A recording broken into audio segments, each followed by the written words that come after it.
to run the football, the play action passing, the shots down the field, and they've got to get back to that. You think back to the success they've had against Seattle last season. They ran the football very, very effectively. For more on the Rams, down to the field, here's Aaron Andrews. Well, Michael Brocker said it perfectly after the loss to Tampa Bay at home, Joe. He said, "We were served a piece of humble pie." Some other good quotes coming from that defeat. Sean McVay talking about it was a real wake-up call to everybody. Eric Weddle wanting to burn the film, just burn it and move on. And Aaron Donald saying, "You can throw your pity party, but we got to get back to work. It's a short week." Eric Weddle telling me, you know, that game on Sunday, it just spiraled. He said we couldn't turn the tide. He said it was a complete disaster, but it happens. And he said when we were down 21-0, some teams would have folded. We fought our way back, but the Rams, he said, we just couldn't finish it. He said the good news, it is a short week. We do have a Thursday night game, and he called that a blessing in disguise. For more on the Seattle Seahawks, let's send it over to Christina Pink. Well, who gets better in their 8th NFL season? Well, Russell Wilson, that to 8 touchdowns, 0 interceptions, and he's currently on pace for the 2nd highest completion percentage in NFL history. So what's the difference this season? He's really got a command of the offense. In his 2nd year with offensive coordinator Brian Schottenheimer telling us they've really mastered the way that they play. You see it in the tempo that he plays with, and he takes pride in making better decisions. Joe? All right, thank you. Nice moment here before tonight's game as they added to the Ring of Honor the late Paul Allen. Purchased the team back in 1997 after Ken Behring attempted to move the team to Southern California from Seattle. Co-founded Microsoft, and under his leadership the Seahawks went to 3 Super Bowls and won it. We were there over in Jersey in Super Bowl 48. Spanish language broadcast available tonight on Fox Deportes. Glad you're with us. I think these are 2 teams that are itching to go at one another and answer some questions, as you heard from down on the field. The short week, and at least for the Rams, they're happy about it because they want to flush what happened on Sunday against the Bucs. Yeah, and you think about it, I mean, obviously these 2 teams contending and trying to keep pace with the San Francisco 49ers, who are 3-0. Rams won the toss. They defer, so Seattle will start after the kickoff goes out of the back of the end zone at their own 25. And Russell Wilson, as I said earlier, has been nothing but a winner. A career record of 78, 37 and 1. He won Super Bowl 48. Christina talked about the completion percentage, which is #1 in the NFL. They take their shots with him, but we expect to see a lot of Chris Carson and Rashad Penny, who's missed the last 2 games with a bad hamstring. Yeah, I mean, you think about Russell Wilson and some of the great starts that he's gotten off to, yet this is as good as any of them. Here's Carson, well played by this Rams defense.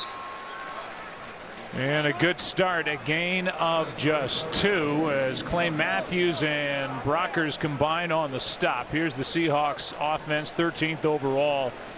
16th running the ball. They led the NFL running it a year ago. Their offensive line, which you think might be, if not the best, one of the best since Pete Carroll's been here. Well, it seems that every year we've talked about the holes within that offensive line. This group's far from perfect, but I do think they're an improved group. Wilson under pressure, able to get rid of it. Short completion, and a flag is down. Back in the area where Wilson got rid of the football. Pressured by Dante Fowler on that play. Here's the call. Holding, offense, number 70. 10-yard penalty. 2nd down.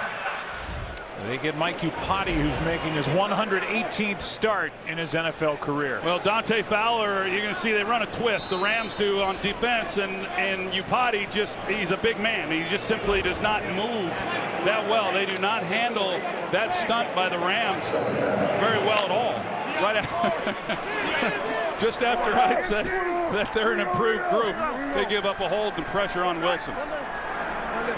Brings about 2nd and 18. Wilson flushed out to his left. Pass is caught short of a first down as Jerron Brown. And the 2 teams fight after the whistle as that ball came out. Marcus Peters was out there in coverage, and it's Peters who ended up with the football. But they're going to rule Jerron Brown out of bounds, I believe, and we may have a challenge. There's the pressure, but let's take a look at the end of it. As Nickel Roby-Coleman forced it out, and we will get a challenge from Sean McVay. Could be an early turnover. Roby-Coleman forced it. McVay wants him to look at it again. Well, as we welcome you back to Thursday Night Football presented by Bud Light Platinum, we think we've seen an early turnover. Jerron Brown along the sideline. Nickel Roby-Coleman, who was the one that delivered that shot heard around the NFL during the NFC Championship game last January in New Orleans, forced it out, and Marcus Peters was there, and Mike Pereira. This looks like a clear takeaway. Yeah, it is, Joe, and they had to look. Number one, was the ball out, and it was, and then number two, did it get touched by anyone that was out of bounds, which they could prove that it wasn't. It was a clear recovery, so it is the right decision to turn it over and give the ball to the Rams. The Rams offense is out there. The Seattle defense is out there. We still haven't had the official announcement yet. Here it is. After reviewing the play, the pass was caught and the ball was fumbled before the runner went out of bounds. Los Angeles recovered the ball inbounds, and by rule, they are not allowed to advance the ball. The recovery was at the 33-yard line, and at the time of the recovery, the game clock was to 13 minutes, 47 seconds. That is what we need to reset the clock to, 13:47. Now that's an explanation. That was impressive. That was impressive. Might have a teleprompter on that camera. And there's Aaron Donald. He comes in and he put a pretty good hit there on Russell Wilson. So under pressure on his two pass attempts, Jerron Brown was awfully careless with the ball, just in how he was handling it, that allowed Nickel Roby to then knock it loose. From the 33, the Rams take over. See what they do with this early chance. And here's Gurley trying to answer questions tonight. Lowers his shoulder, and a good start for Todd Gurley. Two-time All-Pro, was the NFL's Offensive Player of the Year 2 seasons ago, and this was a strong run. Yeah, it really was, and Seattle immediately comes out in that defensive front with 6 defenders across the line of scrimmage that has given this Rams offense some trouble. You see right here the way they stack the line. It forces one-on-one blocks, and they come out on it in the first play, and they pick up a nice game. Here's Gurley wrapped up in the backfield, and a nice play is made by Poona Ford. A loss of 5. And they love this free agent from Texas. Well, Joe Noteboom, the left guard, he's being asked then to make a really tough block on Poona Ford. You're going to see here, he's got to try to come down and cut that off. That's not easy to do when you're running the wide stretch play like the Rams were. Now 3rd down and 6.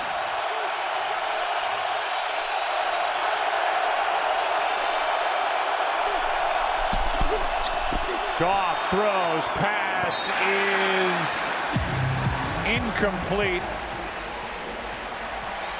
That was Gerald Everett. Pretty good throw by Goff, but along the sideline, Everett could not haul it in. And that'll bring up 4th down, and a strong bit of work by this Seahawks defense. Yeah, you're not kidding. I mean, you give the ball to the Rams, with that part of the field, and they go a 3 and out. They challenge those wide receivers there on 3rd down. They were right up in their faces, and that's good defense. 47-yard try by Greg Zuerlein.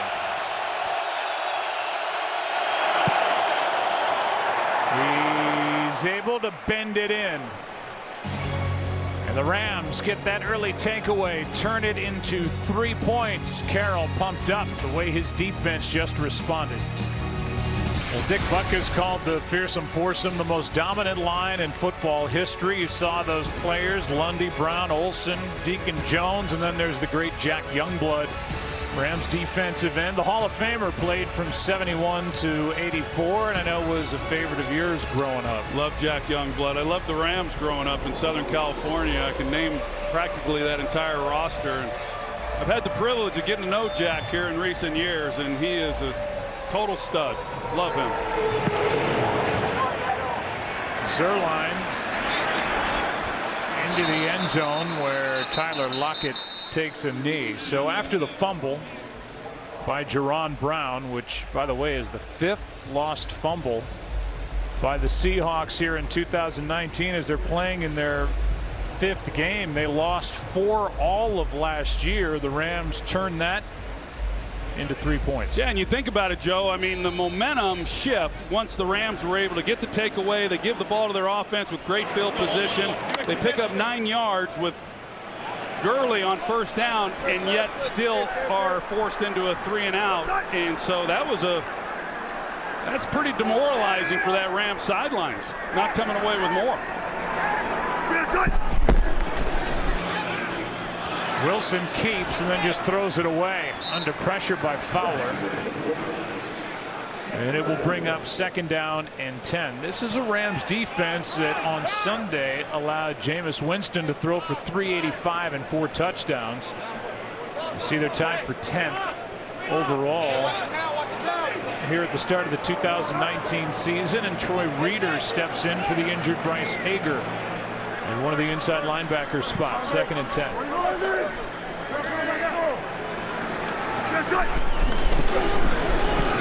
Here is a handoff to Carson, and Carson on 2nd and 10 gets 4. Littleton is the first one there for LA. Yeah, I think you said it, Joe, that this defense, they really have something to prove. We heard Aaron Andrews to kick off this game and talking with Eric Weddle and Aaron Donald, and you know how they want to put it behind them. It's a good quick turnaround here on Thursday night against a divisional opponent that they know very well. The early signs are they're pretty motivated after that embarrassment on Sunday to Tampa Bay. Yeah, Russell Wilson's been under pressure all 3 times he's dropped back.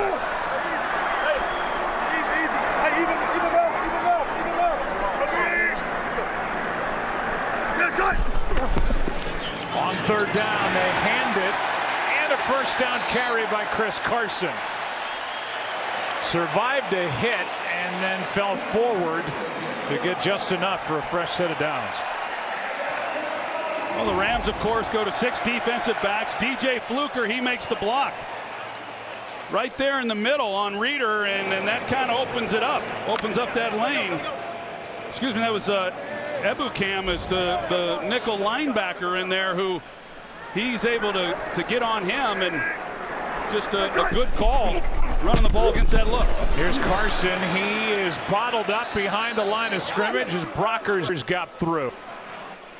Aaron Donald also with heavy penetration, and you and I were talking during the break with all the film you watch of this Rams defense, how impressed you are every time at number 99, because right now he does not have typical Aaron Donald numbers. And he's one of those players you just cannot look at the stats at the end of a game and have any indication as to how dominant he is. I've never watched a Rams defense play and not come away totally impressed with Aaron Donald. Here is Wilson, just able to get rid of it, and there is Aaron Donald right in the face of Russell Wilson.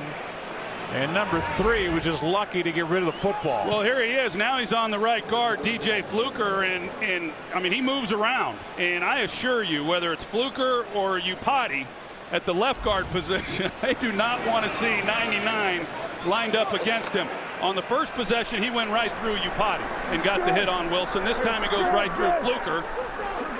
It just simply does not matter. And this time he's out here, and this time Ifedi better watch out. 3rd down and 13. Quick throw. That's the tight end, Disley. And he's going to be brought down short of a first down. Nickel Roby-Coleman. And yet again, there's Aaron Donald with pressure, and that'll bring up 4th down. Yeah, and Russell Wilson's 5'11", and I'm not sure how he even saw where to go with that ball. I mean, he put Ifedi right back into Russell Wilson's lap. Good start for this Rams defense. And Michael Dixon to punt.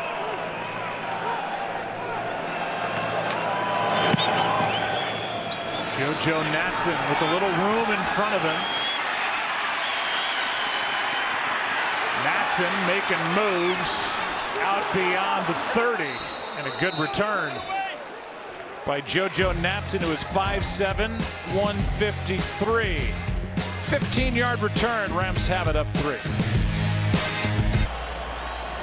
Welcome back to Thursday Night Football at CenturyLink Field, presented by Bud Light Platinum. We're up above on this chilly evening. Aerial coverage brought to you by State Farm.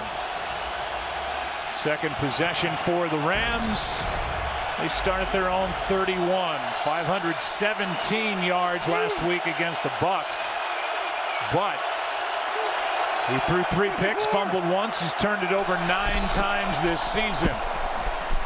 Handoff is to Gurley, and over the right side, he's able to get 4. Quentin Jefferson on the tackle for Seattle. It is pretty interesting that for a guy who throws for over 500 yards, you say, you know, it really wasn't all that great. Anybody who watched the game would say he didn't play particularly well, and not just because of the turnovers either. I mean, he missed some guys that would have probably changed the outcome of that game, and he's missed more players through 4 games than he may have missed all of last year. And Mark Gurley down at the 34. So 2nd and 7. Goff backpedaling. What a throw. Everett.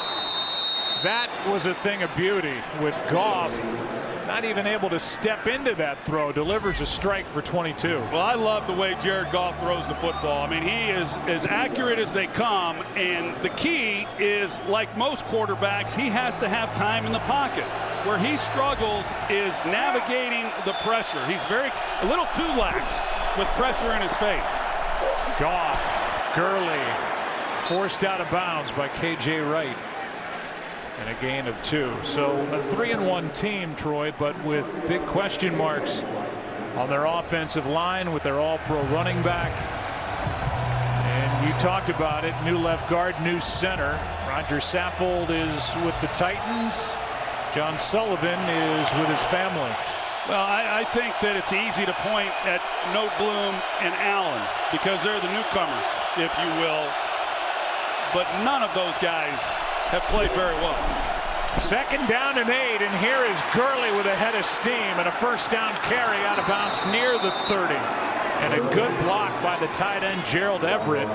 A carry of 12 yards by Gurley.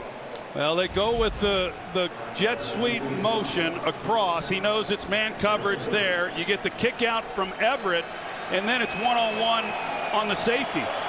The Seattle Seahawks have played more coverage this year than I've seen them ever play with Pete Carroll, with 2 deep safeties, and so you get some running lanes like that at times.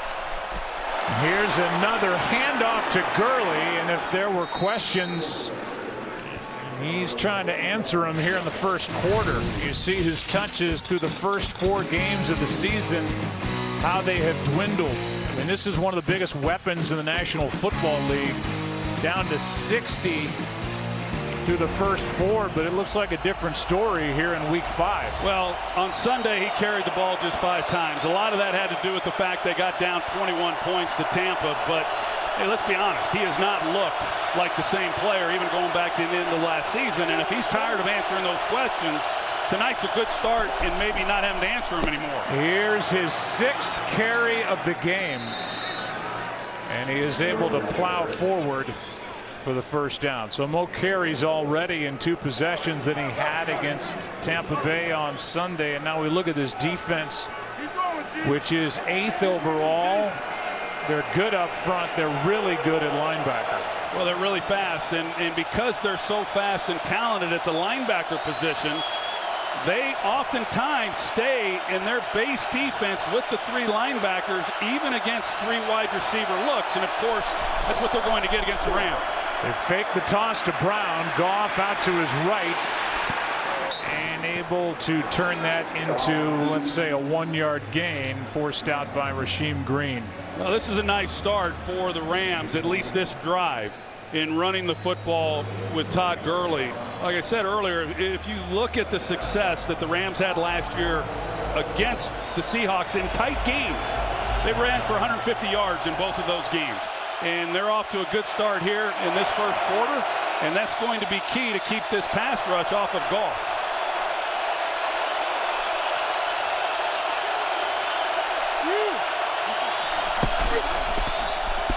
Here's Brown.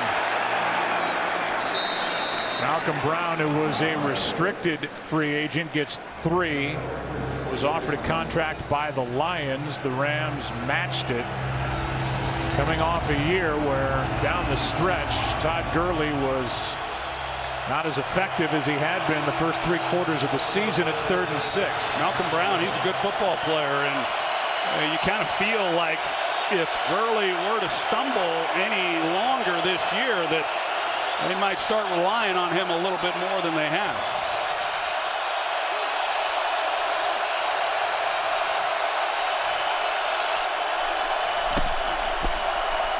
On 3rd down, Goff throws. It's broken up.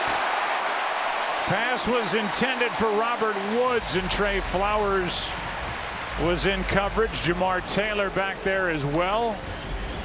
And that'll bring up 4th down. That is a really nice job of driving on the ball and keeping Woods from being able to make a play on that. Jamar Taylor, against one of the best route runners in the National Football League, he doesn't take the bait. He comes back and drives on it, forces another field goal. And an attempt of 32 yards. So Zerline 2 for 2. And a 6-0 Rams lead here in this battle in the NFC West to start Week 5.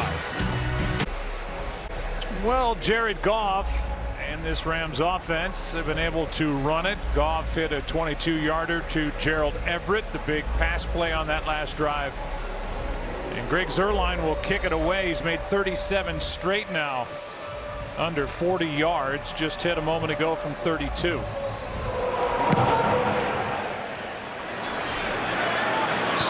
out of the back of the end zone. Here's tonight's GMC professional grade. Russell Wilson likes it when Thursday night football comes calling. 7-1 career record on Thursday nights. He's won 7 straight, lost his first back in 2012 as a rookie to the 49ers. And has a passer rating on Thursday nights of 103.8. Down by 6. See that career passer rating overall, second all time to Aaron Rodgers. Eagles fans are saying, there he is again, saying Aaron Rodgers' name. Get over it. Here's Carson cutting back, and a nice carry out near the 30-yard line, a gain of 5. Talking a lot about Aaron Donald. Here is Aaron Andrews. Well, you mentioned he doesn't have the numbers yet that we're used to seeing. I was speaking to his D-line coach, Eric Henderson, and he told me he was back at the facility on Sunday night after that Tampa Bay loss, very frustrated till about 10:30 at night, saying, I need to be better. I need to be better. His coach saying it's going to happen. He missed about 3 sacks in that Tampa Bay game. Stay patient. Keep working. He's only got 1, had 20.5 a year ago to lead the league. Here's a catch by Luke Wilson. They love him up here. They're not booing, they're luking. And a first down for Wilson, who got 10. Well, they brought Luke Wilson back into the fold here in Seattle, and he just runs a hitch route and probably made that look a little tougher than it needed to be with the throw and the catch, but effective nonetheless. He was with the Lions last year and was a star on Hard Knocks with the Raiders. After the Seahawks traded Nick Vanette to the Steelers, they brought Luke Wilson back.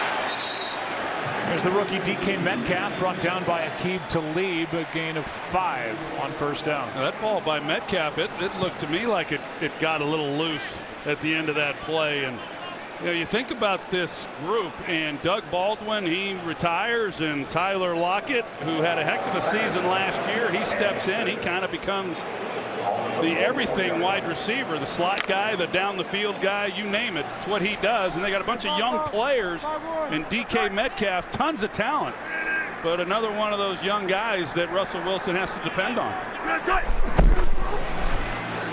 Wilson keeps looking for a block from Disley, gets it close to a first down. Brought down right at midfield, and they're going to give him the first down as Weddle made the tackle. That for Russell Wilson is his 217th rushing first down. That's number 2 in the league to Cam Newton since Wilson was a rookie back in 2012. It looked to me, Joe, like that was a pretty favorable spot to give them the first down there. Well, it's a first down. Here's Carson, and there's Donald. Fowler came in to help out, but Aaron Donald right in the middle of it for LA. You see Aaron Donald right here, and just, you know, his cat-like quickness for a guy his size and the power that he has is really remarkable. And man, he's a nightmare. Even when they put, you know, you think of the numbers, and I know that you talk about his sacks aren't there and he expects more out of himself, and they come in bunches with him. He historically has gotten off to slow starts and ends up with big numbers. On second down, Disley is left alone. And Will Disley with a first down inside the 15 to the 13, a gain of 38. Well, this is just Russell Wilson and the effect that he has once he breaks the pocket. The DB, he thinks that Russell Wilson is going to run, and for whatever reason, he just completely comes off of Disley and just leaves that void for an easy completion and big play.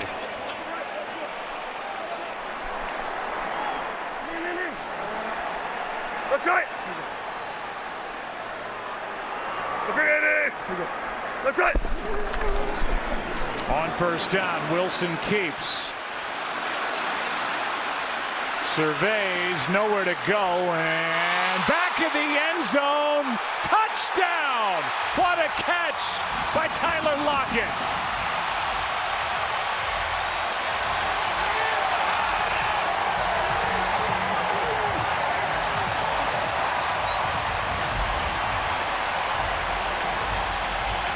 Let's take a look. Catch, feet. That is unbelievable. If you'd have told me that his feet were in play, I'd have said there is no way that this ball's caught with his feet in the field of play. I mean, there was great coverage. I don't even know how Russell Wilson thought he could fit that ball in there, but sure enough, he's got possession, both feet clearly in the end zone. It was unbelievable. There was no pressure on Russell Wilson, but you go back and you see the coverage across the board. There was nowhere for Russell to throw the football, and even when he threw it, there was nowhere for him to throw the ball. You look at the coverage that the DBs had across the board. Look at the throw. Eric Weddle's wondering how in the world did that just happen. And the Seahawks lead by 1. Wilson out to his left, flings it into the back corner of the end zone, and that was magic. We'll be right back after this message from Progressive. Troy, when you do what we do for a living, and you used to do it down there, but when we sit up here and you watch a play develop and you see a quarterback who's running to his left and throwing it, to me it looked like he was throwing it away. No doubt. And then all of a sudden Tyler Lockett is in the very back corner edge of the end zone and makes this catch over Weddle. That was like Houdini. Yeah, and that's a quarterback that's playing with unbelievable confidence right now. There was just not much margin for error, and hey, you know, these officials have been beat up all year long, and kudos to side judge Chad Hill for seeing it and making the call. I didn't think there was any way his feet could have been in play. Matson takes a knee.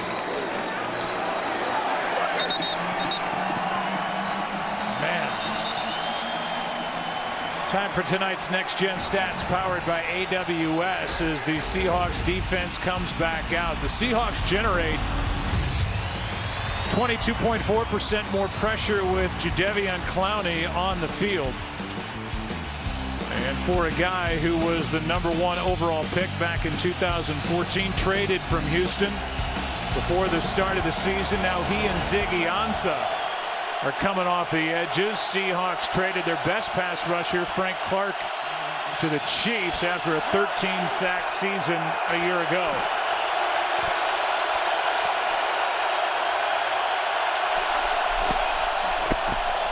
Play action down the middle.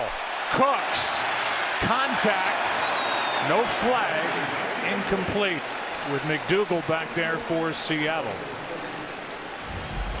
Well, Seattle's playing it pretty good, and there was really nothing there. They got a middle safety deep, and Jared Goff's just kind of hoping that Brandon Cooks can just outrun everybody and make a play. But McDougal, you could say, well, there's contact, but there's no pass interference. They're both looking back for the football. But here's those 6 guys up on the line of scrimmage, filling up all the gaps, trying to take this run game out of the equation. 2nd and 10. Goff fires incomplete for Kupp. McDougal there again. Cooper Kupp, who comes in #4 in the league in catches, #2 in receiving yards from Yakima. On a 2.5-hour drive to the east. He is #1 in the NFL with 12 third down catches. It's 3rd and 10.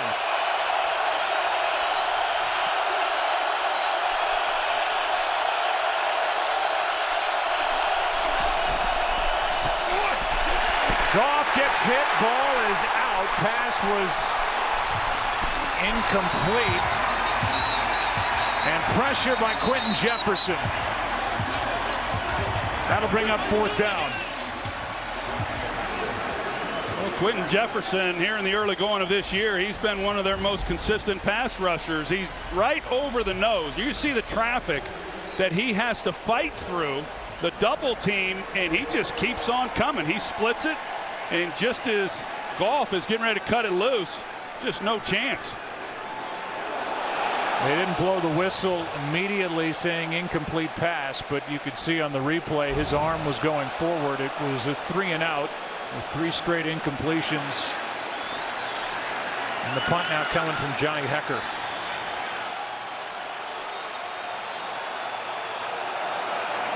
Lockett waits. Flag is down. Tyler Lockett gets hit hard at the 20 by Howard. Josh Reynolds, as he was coming in motion in towards the formation, he started to move towards the line of scrimmage. I think that's where the flag came from.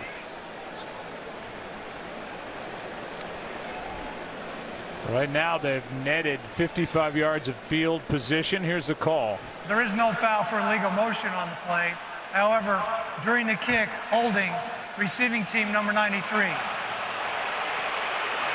Half the distance to the goal. 1st down. So now they've netted even more. Postseason baseball is in full swing as Game 1 of the American League Division Series comes your way tomorrow. Austin Meadows and the Rays roll into Houston to face Justin Verlander, Jose Altuve, and the Astros. Coverage begins at 1 Eastern, 10 Pacific on FS1 and the Fox Sports app. Tyler Glasnow, who missed almost 4 months with a right forearm strain, then came back and hit triple digits on the radar gun. Take on the ageless wonder, the terrific Justin Verlander, a 21-game winner, and the author of yet another no-hitter this season. Well, that guy's something else, like you said. That would be a great matchup between those two. Rams just netted 67 yards of field position on the change of possession. Tossed to Penny. And a nice gain on 1st down of 8. Well, Penny, he missed some time, and I know in visiting with Pete Carroll, he said he's ready to go and he's going to get his opportunities. He's been an interesting guy. Of course, Chris Carson, he's their workhorse, but they certainly like to work in Rashad Penny and see what he can do. And he's a big play threat every time he has the ball in his hands. It'll be 2nd and 2 when we start quarter number 2. 7-6 Seattle. Thursday Night Football presented by Bud Light Platinum. Back after this. Back to Thursday Night Football presented by Bud Light Platinum.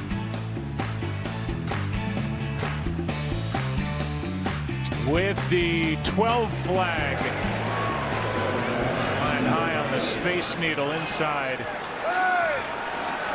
CenturyLink Field. Its 18th year. We're just under 70,000 are packed in watching the Seahawks. That's a false start. 2nd and 7. False start. Offense. Number 73.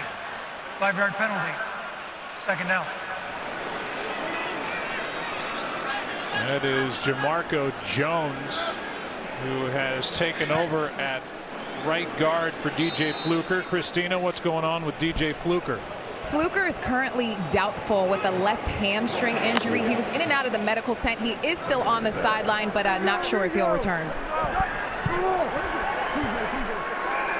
So Jones, a 2nd-year pro, 5th-round pick out of Ohio State last year. They just got the 5 yards back, maybe more. Free play, 1st down. Jerron Brown, who has an early fumble, gets a 1st down out to the 32 and a gain of 20. Offside on the play by Ebukam, it looked like. You see how much space that they have out there to complete this pass. And defense, number 50. Penalties decline. 1st down. You watch the Rams, and through the first 3 weeks, they played pretty good pass coverage. And then, of course, on Sunday, they did not against Jameis Winston. And watching them, when they drop into their zone coverages, they kind of spot drop, and they really don't pick up any receivers that come into that area. There was a lot of error in that game on Sunday, and it has continued here in the early going of this game for Russell Wilson. Hand off to Penny. Play made by Ebukam, who was guilty of that offside a moment ago. Gain of just 1. Shot Penny. 1st-round pick last year out of San Diego State, has one 100-yard rushing day in his young NFL career, and that came at LA last year. 12 carries for 108. Yeah, and 12 carries, that's the most he's ever had in a game. So he hasn't gotten a whole lot of work at any one time. They split Penny out, and as Littleton across from him, Wilson will slide. With Aaron Donald tripping over the body of the sliding Russell Wilson. No flag and a gain of just 1.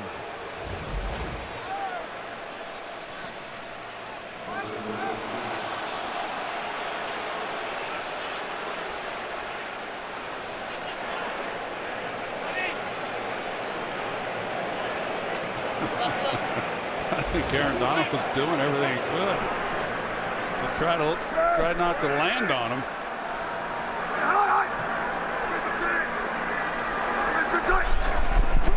Third down and 8. Wilson to his left, flag on the play. Wilson forced out by Talib. It was Brockers with initial pressure, and now another flag at the end of it. Looks like there are 2 fouls on this third down play.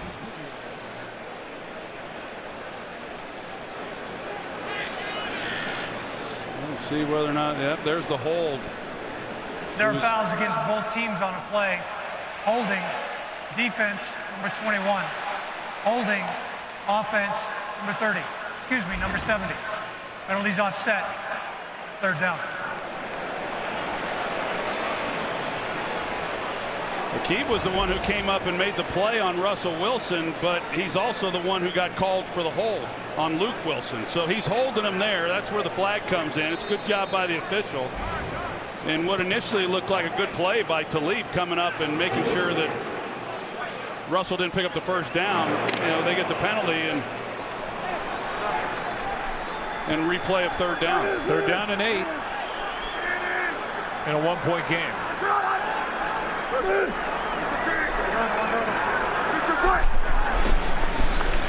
Blitz coming. Seahawks pick it up for a moment. Donald with pressure yet again, and Wilson throws incomplete. Pass intended for David Moore. And that'll bring up 4th down. Well, a little better that time in coverage. They went man coverage, and you're always a little hesitant when you do that against a guy like Russell Wilson because of his ability to run. So there's a real premium then on that pass rush of keeping him in the pocket all the time, but especially when there's man coverage in behind him.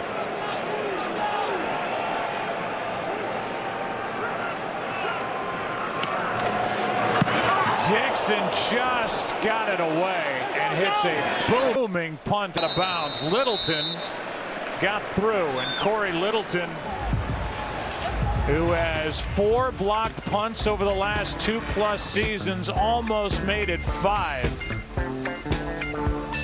Instead, it's a 46-yard punt by Dixon, and so far Aaron Donald all smiles.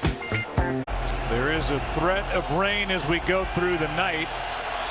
Oh, rainbow pops up.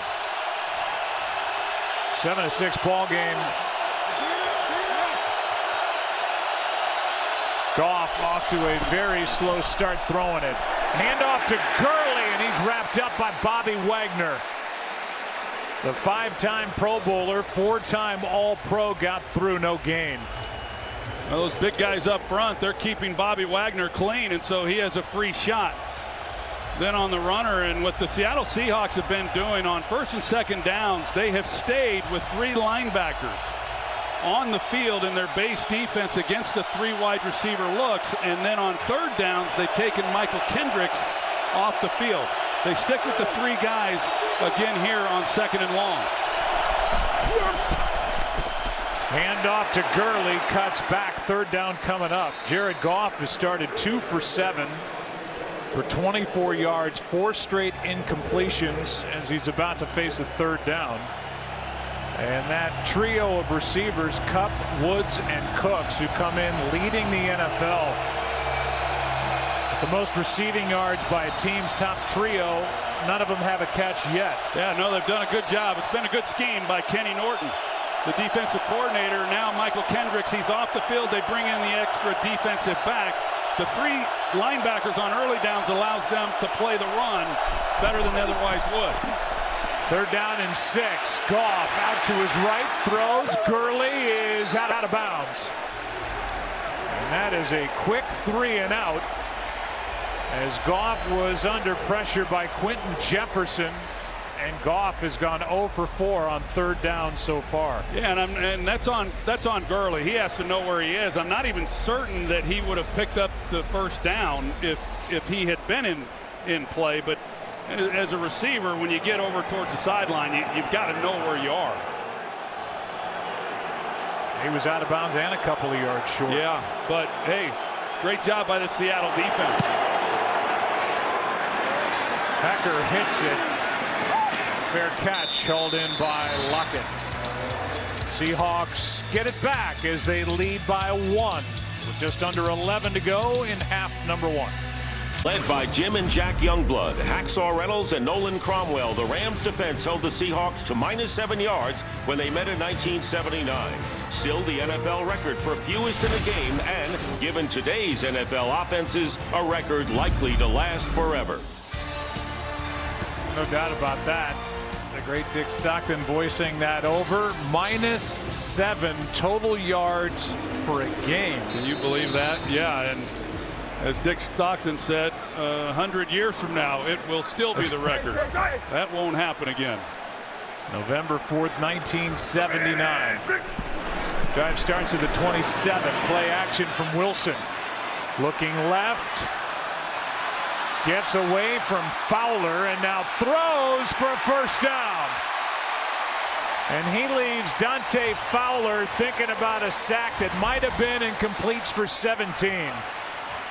Well, initially you've got Russell Wilson, who's rolling out to his right. They're going to try to throw back across the field to Chris Carson, but the Rams play it perfectly. There's nowhere for Russell Wilson to go, and then he turns into Houdini. I mean, he just runs around, buys himself some time, and you force these guys to try to hold up in coverage.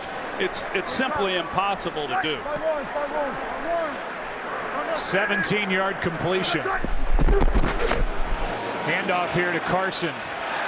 Takes it into Ram territory. How about Russell Wilson? One thing that I don't know if it's talked about enough nationally is how tough he is. He's making his 117th consecutive start to begin his career.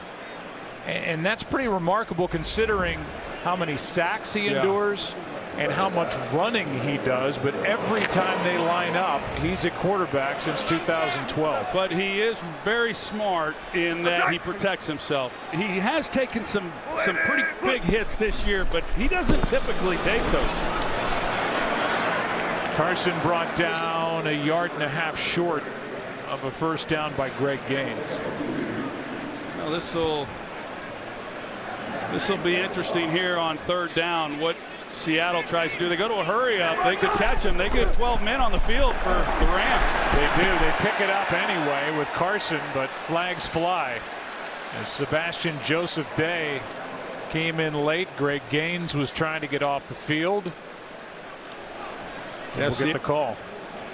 Seattle did not substitute. The Rams were trying to, and Russell Wilson, he got right to the line.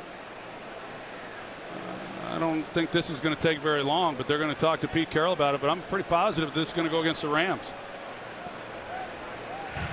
There are 2 fouls on the play, both against the defense. Offside, defense number 91. Penalties decline. 12 men on the field when the ball was snapped. Defense, 5-yard penalty. First down. And the reason there are 2 is because Gaines, who was trying to get off the field, he was the extra man, ran off the field on the Seattle side of the line of scrimmage. And they picked it up on the carry by Carson. So either way, it's a first down now. The ball sitting at the Ram 43.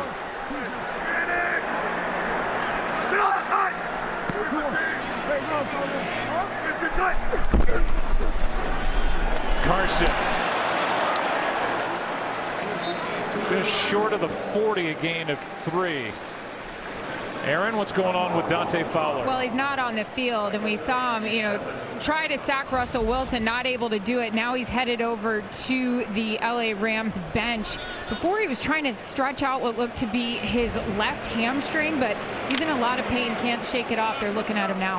Yeah, and right now they also do not have Aaron Donald on the field. So this would be a great time for Seattle to take advantage of those 2 big pass rushers not in the lineup. Wilson keeps, airs it out, downfield, the rookie! Touchdown, DK Metcalf! 40 yards.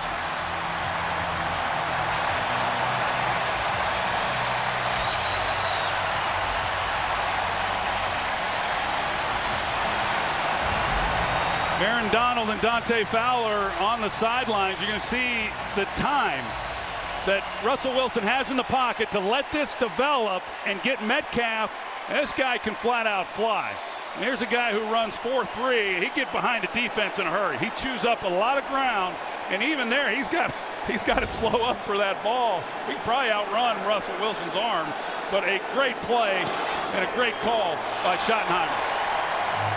Metcalf, the 2nd-round pick from Ole Miss. He is fast, he is big. 6'4", 229. Wilson finds him from 40 yards away. Seahawks up 8. Back to Thursday Night Football, presented by Bud Light Platinum as they raise that 12th man flag. And the fans here packed into the stadium having a blast right now. 2 touchdown throws from Russell Wilson, an 8-point lead. DK Metcalf has as many catches in this half as he had in the previous 2 games combined. The latest, a 40-yard touchdown. Let's go back to it. You can see Seattle goes 2 tight ends, heavy run formation, of course, and then watch the safety, John Johnson, and DK Metcalf then running the deep post.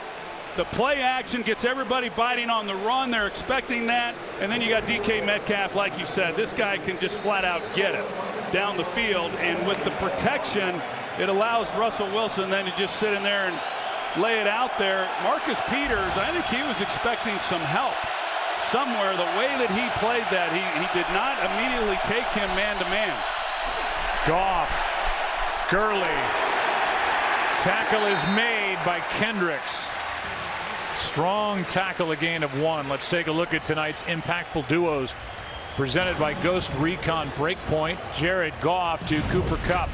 14 touchdowns, 7th among quarterback wide receiver duos since 2017. And remember, Kupp was hurt here and missed 8 games last season, tearing his ACL. Stay tuned for the 2-minute warning as we take a look at the latest Ghost Recon Breakpoint trailer.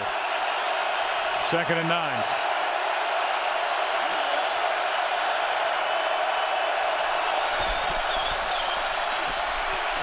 Goff throws, pass is caught.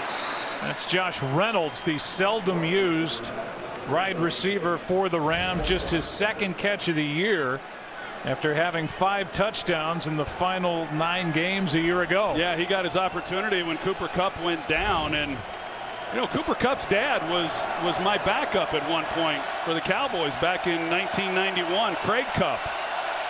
I'd forgotten all about that. And Sam Farmer with the LA Times. I didn't even know that Craig was Cooper's dad. He was there for, I don't know, maybe 2 cups of coffee. It wasn't very long, but Craig, I miss you, my man. Hope you're well. Here is Goff. Pass is caught. And a first down as Goff tries to get hot. He finds Robert Woods, who had a big game last week against Tampa Bay. 13 catches, 10 of them for first downs. Well, this is a nice drive. You look at the score right now, 6 minutes to play in the half, and the Rams have had opportunities. They've had good field position, just a couple field goals to show for it. Play action. Goff protected. Pass is caught. Flag is down. There's Kupp. Back-to-back catches by 2 members of their big 3 on the outside. First it was Woods, now Kupp. And again, a flag is down. That one good for 25 to Cooper Kupp. Legal use of hands, hands to the face, defense number 21. Penalties decline. First down. Yeah, it's on Trey Flowers, is who they got on the penalty. Cooper Kupp, I mean, he is a terrific player. You've heard he's leaving the field now. You've heard me say it 1,000 times that I think a receiving corps is only as good as their 3rd receiver.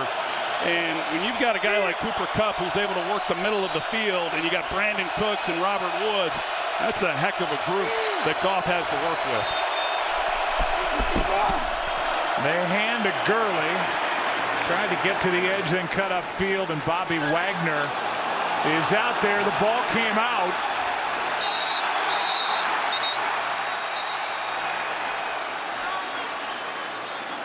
Belongs to Seattle.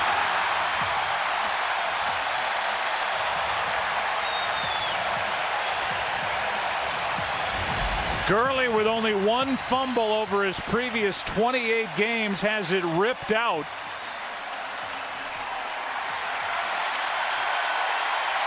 Ball is out and recovered by Seattle. Yeah, I thought it was out too, Joe. It was close. I couldn't quite tell, but I did not think that the knee or the elbow was on the ground prior to coming out. They gang tackle him, and there it is. And well, they look at it as Wagner and Jadeveon Clowney combined. It's Bobby Wagner who's ripping at it right there. I don't see anything there that would suggest that they could overturn that with the ruling on the field being a fumble. And then Clowney comes away with the ball. Well, that man, I mean, and they've got a nice drive going. They were protecting Jared Goff and giving him some time to get the ball down the field. And another big defensive play by the Seattle team. Mike Pereira. Yeah, you know, I thought for a second. Play is under review. I thought for a second that they might rule on the field forward progress, but they didn't. Had they, then you can actually not review this. So they didn't. The ball's out. There is a clear recovery. To me, this ruling on the field stands as a fumble and a recovery by Seattle. But they are going to take a closer look at it. And with that, we'll take a break. looks to us like Seattle and this defense has its second takeaway. We'll find out in a moment. Now each side has a takeaway. Jaron Brown early for Seattle, coughed it up, and now Todd Gurley after a 3-yard gain. They have officially given Jadeveon Clowney not just the fumble recovery, but the forced fumble as well. So he makes a big play last week with a pick 6, and now forces a fumble, recovers it. And at the end of what was a promising drive, it certainly looked like for the Rams, they turn it over.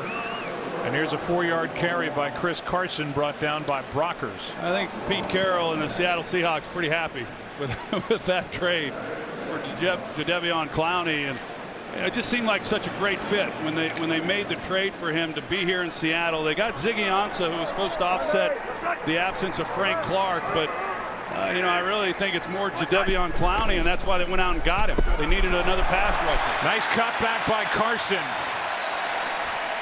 who last year was the Seahawks' first 1,000-yard rusher since Marshawn Lynch was here in 2015 for the top rushing attack in the league. Gets 8 and a first down. Well, this is a crucial defensive possession for the Los Angeles Rams. I mean, they got torched on the previous possession for the big touchdown to Metcalf, and they got him backed up after the recovery of the fumble, but they just simply cannot allow Seattle to take this ball down the field once again. Dante Fowler back in there for the Rams. Aaron Donald could not bring down Carson, who has back-to-back strong runs and gets 7 here. Well, like you said, that the way that they have been able to go back to the power running game with Chris Carson. There's Fowler. He comes back in, and he just does not look like he's trying to fight through traffic, but it just simply does not look like he's at full strength. One thing with this offense, they're going to continue to pound Chris Carson.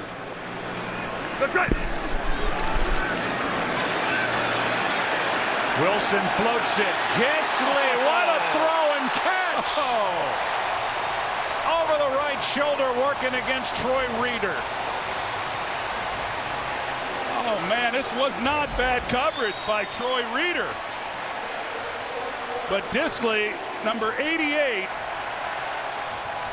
he's one-on-one, and Russell Wilson just drops it in there really nicely, even off his face mask, and he's able to make the grab. And we were talking to Pete Carroll about him the other day, and well, they really missed him after he got hurt last year. They drafted him because of his blocking, and then he came in and surprised everybody with his ability to catch the football. Seattle.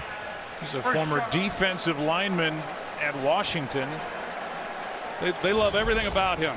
He seems like just the perfect Pete Carroll type guy who is tough, loves to play, loves the game, and just makes plays, and he competes. Knee injury knocked him out last year in the Seahawks' 4th game. Fought his way all the way back. The guy who coming in has 6 touchdown catches in 8 career games. Montana High School Player of the Year back in 2013. Started as the defensive lineman at the University of Washington, switched to tight end. As Troy said, was really brought in because of how he looked as a blocker. And now he's been a weapon there for Russell Wilson. Yeah, and I asked Pete, I said, we all know he's surprised everybody with how well he's caught the ball. How about his blocking? Has it been as good as you expected? He said it has. It's been even better than he expected in that area as well. On first down, Wilson steps through trouble, slides. They're going to mark him near the 33. Pressure by Fowler that time and a gain of 6.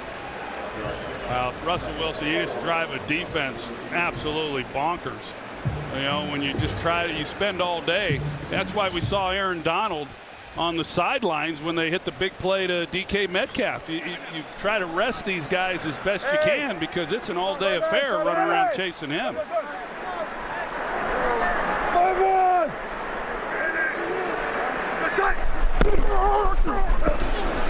Here's Penny. Penny a yard short of a first down. And we are approaching, and we'll hit the 2-minute warning here in Seattle. Seahawks lead by 8. Have a 3rd and 1 when we resume, and now a look at the latest Ghost Recon Breakpoint trailer.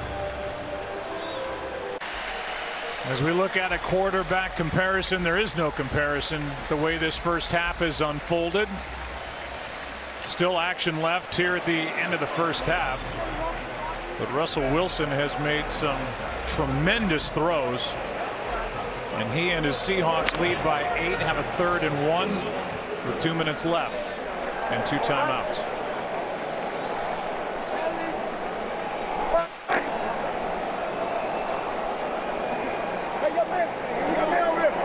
Rams will receive the kickoff to start the second half, and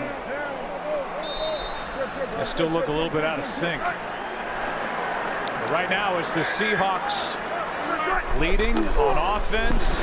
They hand, and Carson didn't get it. Yeah, I was just sitting here and I'm thinking, if they don't get it, I wonder if Pete Carroll, with a 14-6 lead, if he would go for it.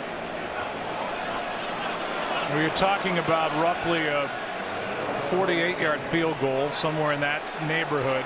The answer to your question is he will go for it. And a timeout taken by the Rams. Sebastian Joseph Day made that last defensive play to hold Carson short of the first down. How about this note? Seahawks since 2012, that's Wilson's rookie year, 53-0 at home when leading by 4 or more points at half. You know, we have these production meetings before these games, and we put these graphics up and go through them, and you know, it's rare that something, you know, really kind of grabs your attention. And when that came up, I couldn't believe it. I mean, that's especially in today's game, how quickly teams can come back and put points on the board. 53-0, leading by 4 points at halftime. That's really impressive stuff.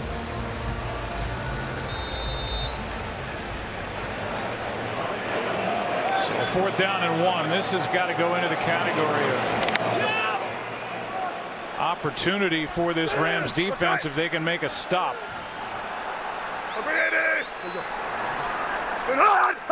No, easy, black out front, Friday, front,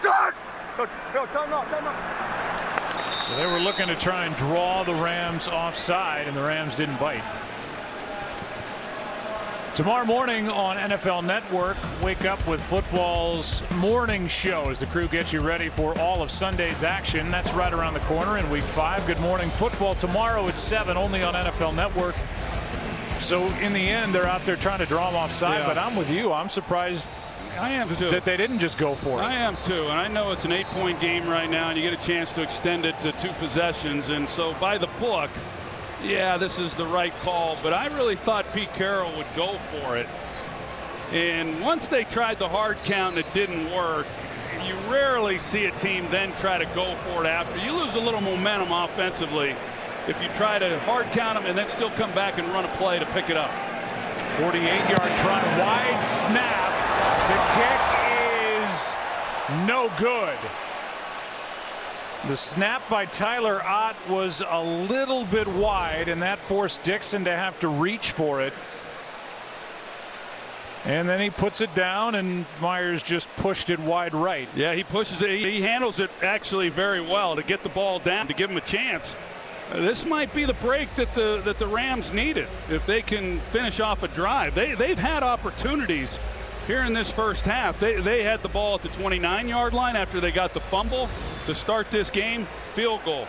Got stalled on the 14-yard line, field goal, and then fumbled on the 17-yard line. So they've missed a lot of opportunities, but right now, with 2 timeouts, plenty of time. Goff, quick setup and throw, and he's able to complete to Robert Woods. And a gain of 9. Griffin and Wright combined for the tackle. That's smart. You see Robert Woods run and give it to his center, Brian Allen, so they could get on the ball and get this thing snapped. Which they do in a blink. That's a first down catch by Everett, the tight end. Gain of 6. And just like that, into Seahawk territory with over a minute to go and 2 timeouts.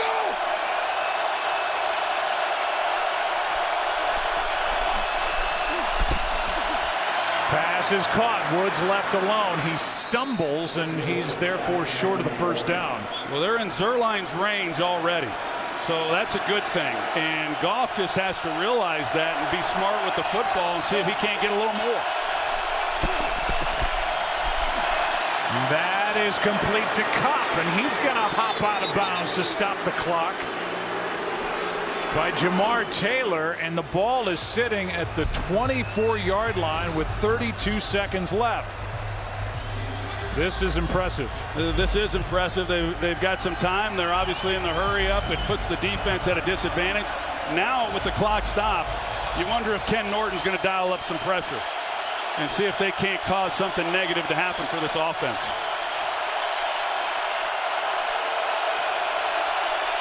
Have not had to use a timeout yet on this possession.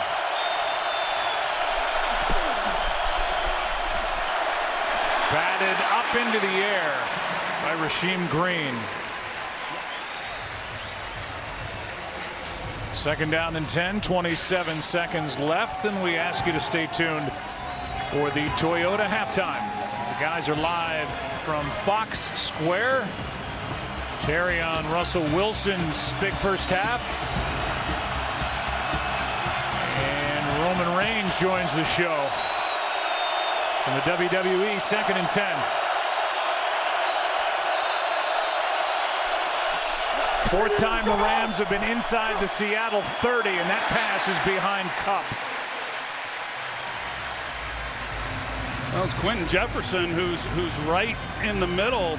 Like I said, this guy has had a great start to his year here in 2019, but you know, Goff is pretty good with that, and I'm not sure exactly why he missed him. I don't think the ball got deflected. I'm not sure why he missed Kupp by so much, but the 3rd and long here with still 2 timeouts to work. Goff is 0 for 4 on 3rd down.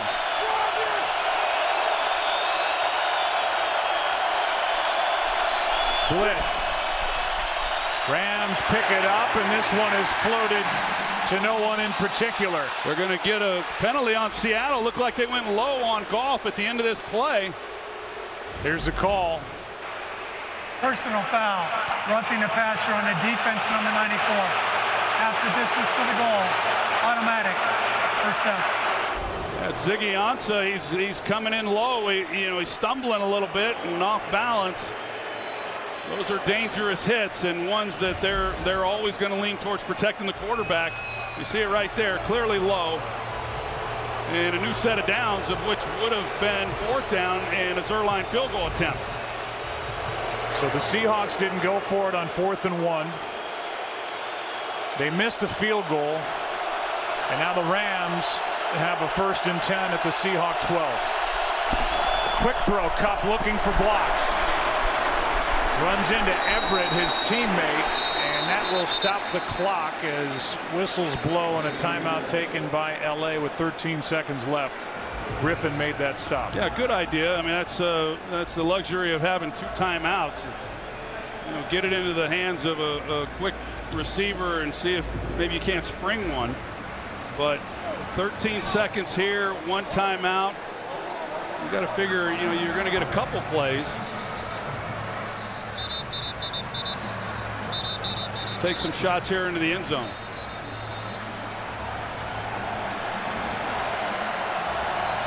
But with the 1 timeout, Joe, they still have the ability with some of their shallow crossers. You know, here on 2nd down, they can throw underneath and not have to throw it in. 2nd and 7.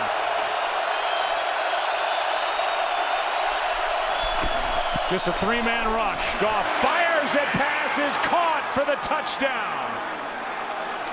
Cooper Kupp. And now, in what it is a 2-point game, the field goal unit will come on for the extra point. Yeah, this was not played very well there in the middle. Cooper Kupp, he just goes into the goal line and just nobody there. Bobby Wagner, he's deep. He's 3 or 4 yards deep into the end zone. And, you know, typically those guys, they won't go much further than the goal line, maybe 1 yard so they can drive on the ball. Kupp, nothing difficult about the route. He just gets up in the middle, turns around in the zone coverage, and Goff sticks it right on. That's a great job there in their 2-minute drill. You're not going to chase the 2 points here. Instead, the extra point, and that's in essence a 10-point turnaround. And I do like the decision not to go for the 2 points there. You know, you look at the tables and you'd say, well, it says to go for 2, but I've always felt you wait until the 4th before you start chasing points, because when you go for 2 and when you don't make it, it seems like you're chasing them the rest of the game.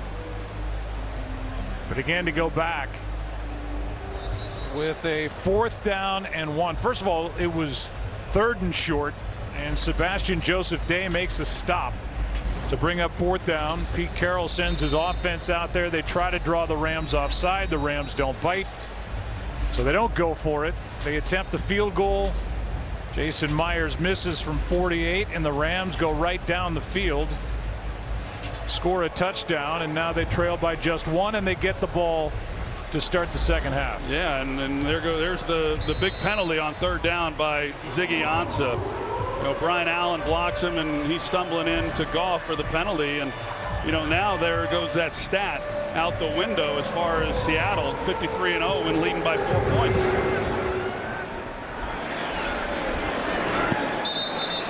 Cooper Kupp now with 4 touchdown catches over the last 3 games. Had a big night in Cleveland on a Sunday night, and now here in his home state gets a touchdown before the half. Yeah, and the big difference there in that 2-minute drill for the Rams was the time that Goff had to deliver the football, especially in the early part of that, when they were able to get down there inside a field goal range and give him a chance. 1 half of play in the books. 14-13, Seahawks on top. Rams will get the ball to start the second half. Stay tuned for the Toyota halftime coming your way from New York. Want to stay up to date? Hey Siri, show me football schedules.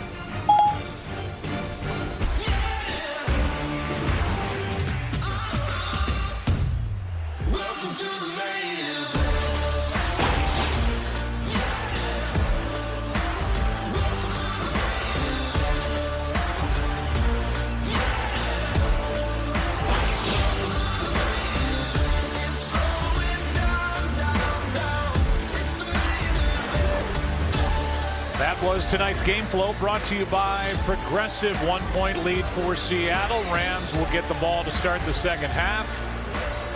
And there are the first half stats. And because of that last drive by the Rams, it has a much better feel for LA. Seattle still up by 1. And now welcome inside the broadcast booth. I'm Joe Buck along with Troy Aikman. And I thought at the beginning of the game it looked like the Rams came out and they said, okay, we've heard all the questions about Todd Gurley. We're going to establish him. Then they got away from that. We'll see what they do here at the start of the second half. Yeah, no doubt. And a lot of good things happening for Seattle there in that first half. They moved the football and really played well. But what a swing there at the end. The missed field goal, I mean, that's a 10-point swing. So instead of going up by 11, they're up by 1 at halftime. And we expected a tight fit. Last year's games, both wins by the Rams were by a combined total of 7 points. That's kind of the history for the most part with these two teams. Sets up for a great second half. On a night when the organization added the late owner Paul Allen's name to the Ring of Honor, Seahawks lead with 1 half in the books here at the start of week 5.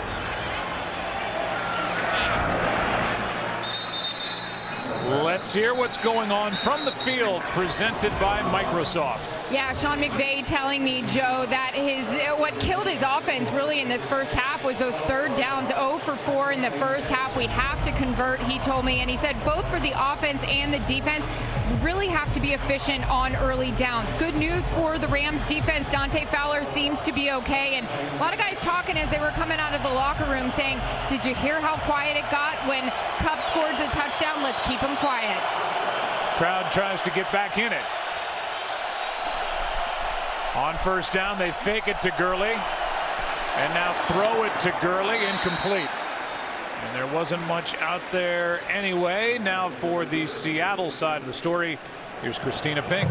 Well, some great throws by Russell Wilson in that first half, not to the surprise of Pete Carroll, who told me that's what he's been doing all year. Russell makes great decisions, and guys are making plays for him down the field. He said they've negated that Rams pass rush by getting the ball out quickly defensively. He thought they did a good job making adjustments after the first quarter, except for that 2-minute drive. All right, Christina, second down and 10.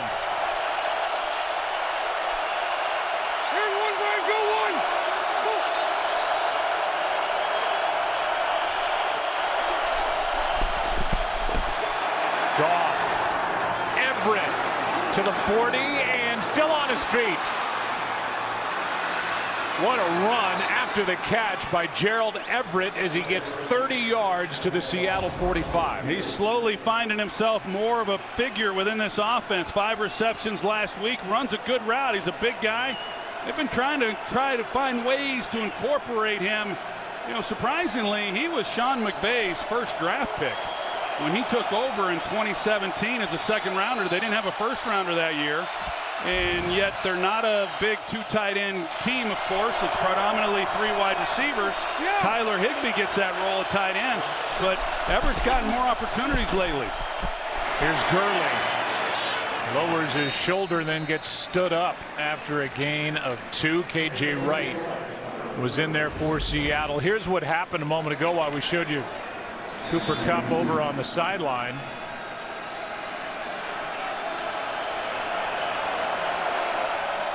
Like a little, maybe a little strain is just coming down a little bit awkwardly on that left leg, but he's still out there.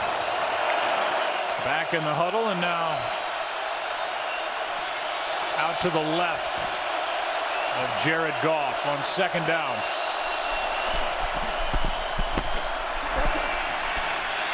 Goff, that's the tight end Higbee. Tyler Higbee has got a first down and plenty more. Well, the Rams have come out here in this second half. They're going to test this 4-3 defense with the 3 linebackers. Bobby Wagner, he does a nice job here. Goff is trying to get the ball to Kupp in the middle. He takes him away, but as he should do, he comes right down there and he gets the ball to Higbee, and they pick up a nice gain of 15 yards. Play action again. Clowney was about to bring heavy pressure on Goff, and Higbee takes it down inside the 10. The Rams offense rolling now with a gain of 21 on the catch and run by Tyler Higbee. Good adjustments by Sean McVay. The Rams like the screen game, but the speed of the Seahawks has kept them from being able to get outside. What do? They come back, they run the inside screen to the tight end Higbee, kick out, and then come underneath all that with blockers out in front. So the longest play of the game for the Rams to Everett, and now a couple of completions to Higbee. Well, they're going to make these linebackers cover.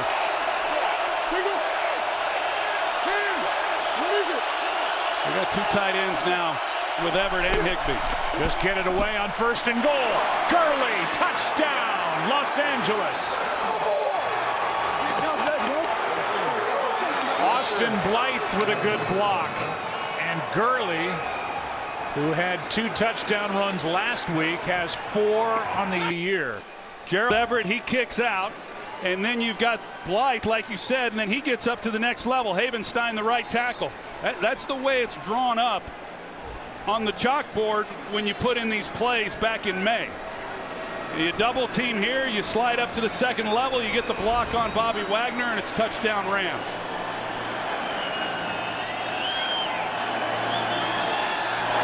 Low snap. Good job by Hecker. And the extra point is good by Zerline. 8-yard touchdown run by Gurley. And the Rams on the road, back on top, now by 6. Hey, welcome back to Thursday Night Football at CenturyLink Field, presented by Bud Light Platinum. Aerial coverage brought to you by State Farm. It's a beautiful stadium, isn't it? It's just been one of the jewels of the NFL since it opened in 2002. Word is on Cooper Kupp, he got spiked.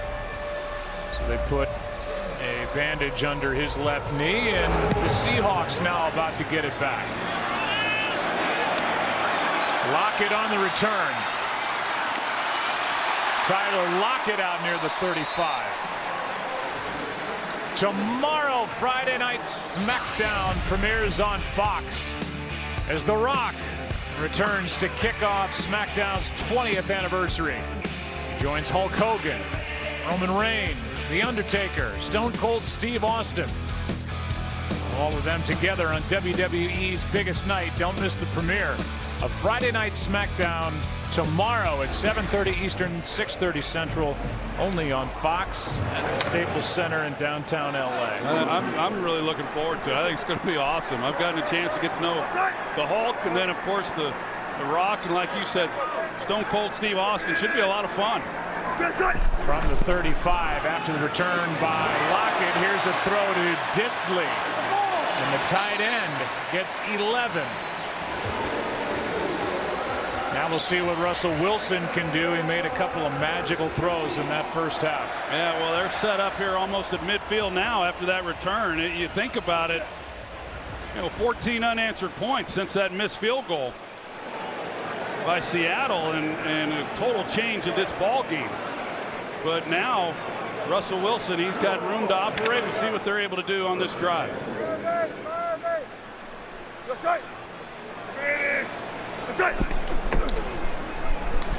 Carson spins. Fowler was there waiting for him. Corey Littleton in on the stop as well, in a gain of 3. Well, Brian Schottenheimer, the offensive coordinator, comes in, and here in his second season, he's given the mandate last year that they're going to run the football, and they did it, and they did it very well. And they have started to run the football again, of course, with Chris Carson, but ultimately this game's won and lost by Russell Wilson. But the Rams are overloading this run game right now. I would expect Wilson to take a shot here once again down the field. He's got some burners on the outside. It's not just Metcalf. Wilson is sacked. Brought down by Clay Matthews. Aaron Donald with penetration on the play again. And Matthews is there to wrap up a loss of 6. Yeah, Dwayne Brown, and then he gets caught up because as Matthews is coming up the field, he then comes underneath it. And then he has just a straight shot on Russell Wilson. That's the inside pressure that Wilson doesn't see right away. Typically, he can escape that out the backside, but now it brings up a 3rd and long.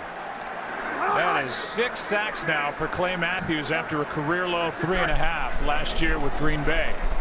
On 3rd down and long, Wilson fires a fastball but skips it in to Jerron Brown. Boy, he had him too. He had Jerron Brown, and he had a pretty clean pocket that could step into to deliver the football. That would have been a really nice conversion. You can see Jerron Brown, good route, and just gets away from Russell Wilson. You see the lane, nobody in his face. So, a great return to set up this drive, and they look to be moving, and the Rams hold tough and force the punt. Michael Dixon, who set a franchise record as a rookie last year in the net punting average category, hits it. Natson gets away, and it is corralled near the 1, maybe the 2 by Amadi. Ugo Amadi downfield, and they're going to mark it just outside the 1, right at the 1. Rams have it up 6. Well, this is where the home field advantage that the Seahawks enjoy here in this stadium can really pay off. Rams start from the 1. Handed off, and Gurley back to the line of scrimmage. Well, he barely got it back, right? Was that KJ Wright that came through there that just shot the gap? This is big boy football down here. It's old school football when you just try to get a body on a body and root this thing out of here. And you know, you've heard me say it many times, as an offense, when you're backed up here, you're just trying to get it off the goal line. When you're at home, you would use hard count here. You have nothing to lose, but nobody can hear you when you're the road team backed up like this. Quick throw, passes behind, and incomplete for Robert Woods. Goff had him and missed him. Yeah, right idea. You know, the quick passing game, get the ball out of your hands quick, and just not a very good throw. And you see Sean McVay, that's the one they were looking for. If they catch that one, it's a first down, and then they've got some room to operate. The Rams do not have a false start in this game. Goff needs to be real smart. You know, it's not the end of the world if you have to punt here.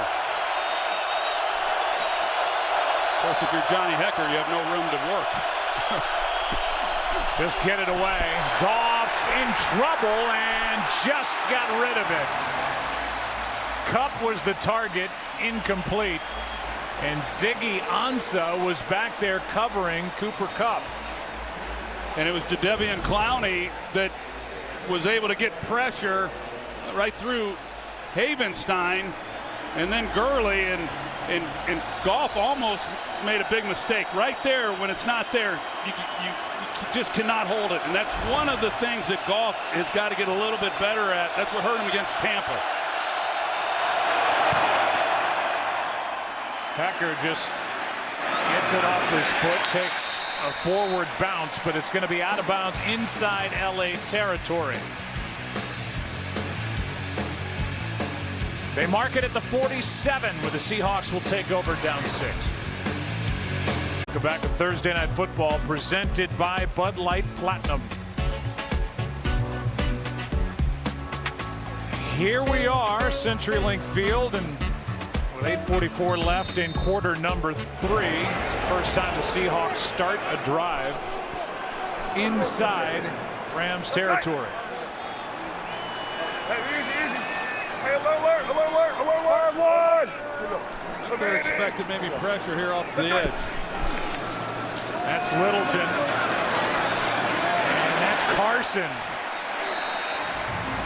Carson was carrying Sebastian Joseph Day for a gain of 7. Back to that second down play a moment ago by the Rams. Yeah, you're going to see the job here. Tedrick Thompson, he's expecting the ball to come out quick, as he should, with the ball down here backed up. But, you know, a better throw, if you hit him in stride, he probably picks up that first down. It sure puts Thompson in a bind, but that's a play that will not show up when this game's said and done. But a really big play, in my opinion, in this ball game on what effect it might have on the outcome. First down by Carson, and for a guy as he runs into the rookie Troy Reeder on the stop, who was hearing about fumbles. Fumbled in 3 straight games, put that aside, had a big effort last week against Arizona. He's looked good.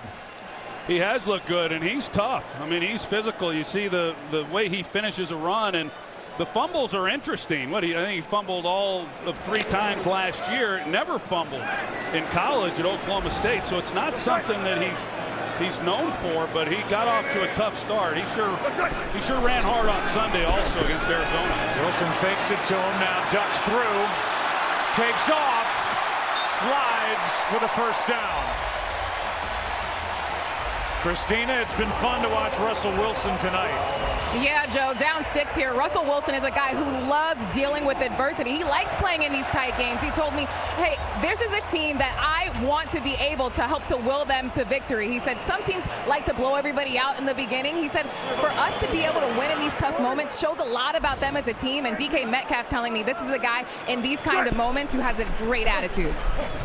Here he is out to his right, hits Lockett, his favorite target. Russell Wilson with 28 game-winning drives in the fourth quarter in overtime, #1 in the NFL since he entered it back in 2012, as Lockett gets 9 here on that first down play. On the scramble there with the nice gain, you know, Wade Phillips, he employs the spy with Troy Reeder, and it's okay to assign someone to the quarterback, but when they're a lesser athlete, it doesn't much matter. You know, all of a sudden you're playing with 10 guys on the field because he's not going to be able to make a play on Wilson. 2nd and 1. Carson gets around Talib, has a first down.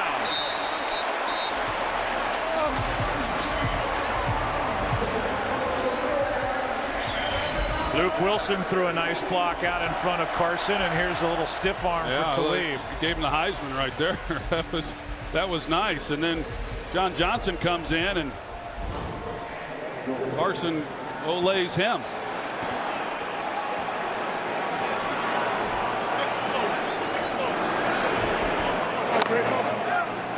Carson on the stat sheet has forced 6 broken or missed tackles so far in this game. It's the Rams offense. It's awfully good down here on this end of the field. Here's a throw to Moore. Sidesteps for the touchdown. David Moore.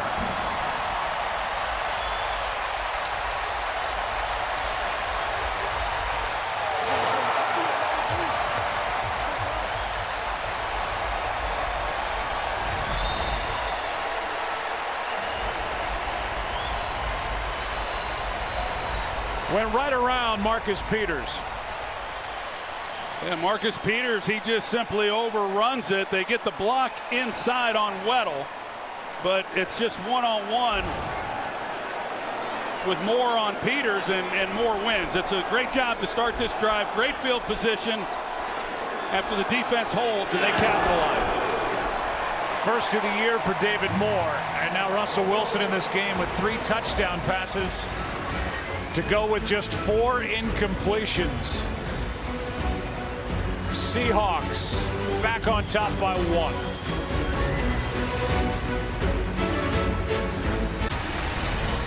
Well, a special night here in Seattle for this franchise, as they added the name of the late Paul Allen to their Ring of Honor. And I think fittingly he becomes the 12th member of the Ring of Honor as they celebrate that number in these parts, 12, for these great fans here in Seattle. And for a man who passed away just short of a year ago, middle of October 2018, so proud to be from this city. Stepped in, made sure the Seahawks stayed here, was instrumental in the construction this stadium that opened in 2002, and his Seahawks are leading by 1 with 5:45 left in quarter number 3 in this divisional battle. Here's a little toss. That's Cooks. Cooks has some blocking, and a nice play to start the drive as he dives forward to the Seattle 48, a run of 27 yards. Well, the Rams, they go with the trips look bunch, and so it gives everybody angles. They kick out up top, but then it gives everybody some angles on being able to block and secure the edge. It's another way for them to get on the edge when they've had some problems with their zone running game.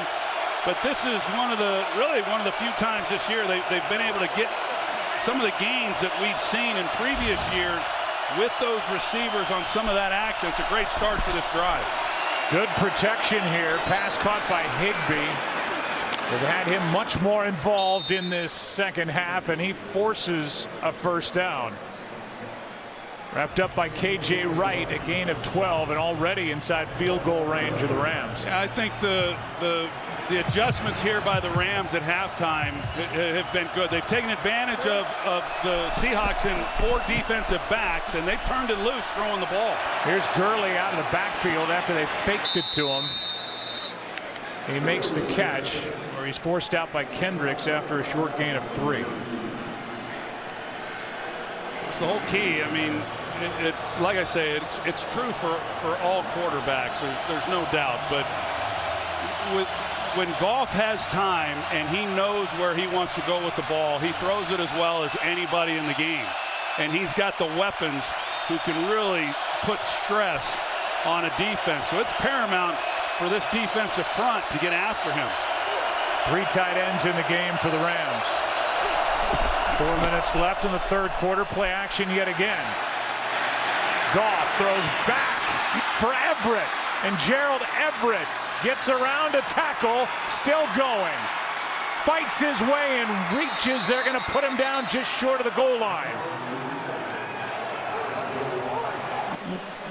But a play by Gerald Everett, 32 yards on the catch, and then a brilliant, tough run. That's just outstanding individual effort by him. Now Seattle comes up with their 6th down defensive lineman, and they stack the line of scrimmage to handle the run game, and that's where teams have had success. So the Rams continue to run the football or throw the football, but Everett does an outstanding job of giving Goff a place to go with the football.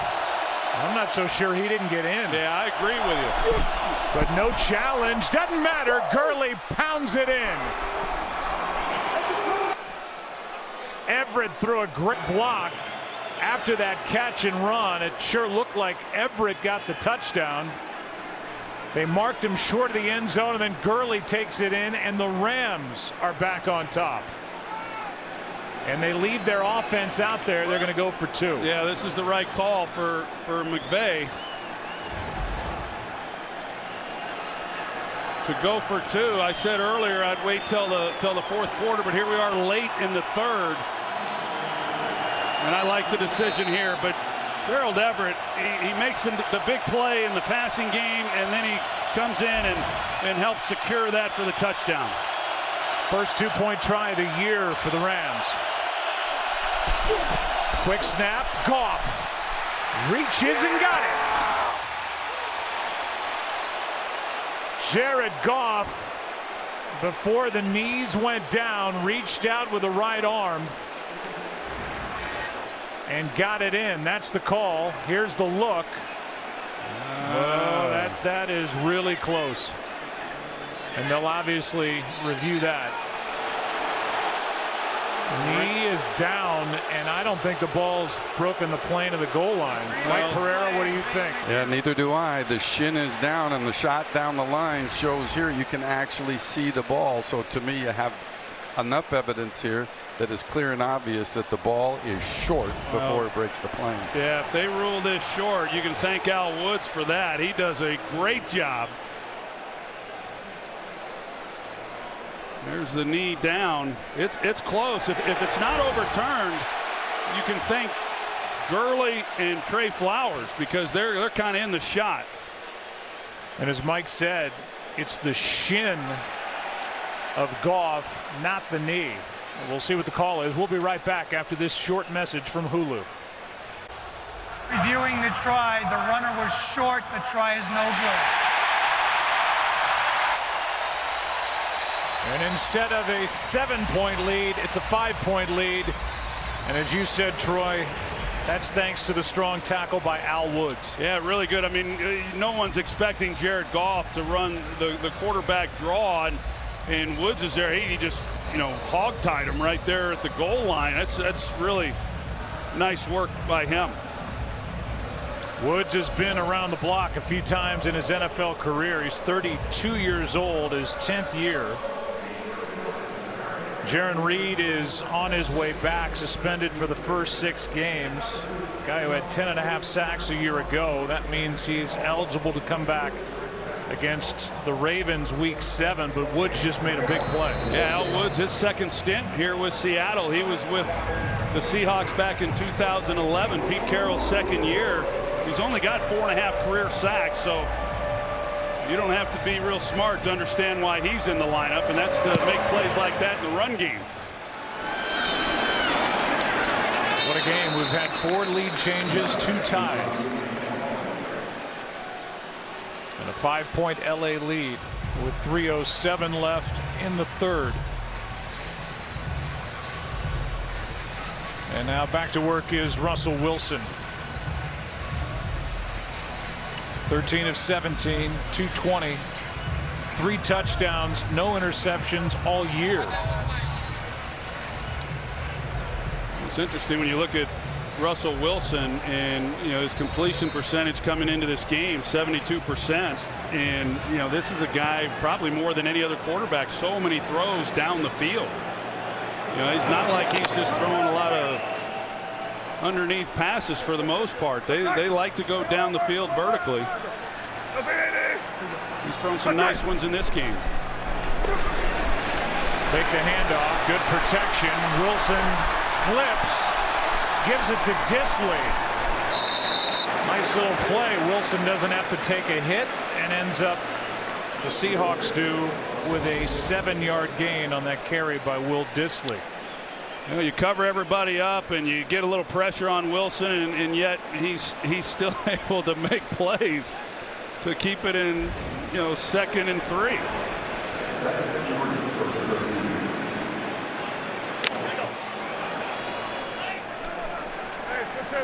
Get ready!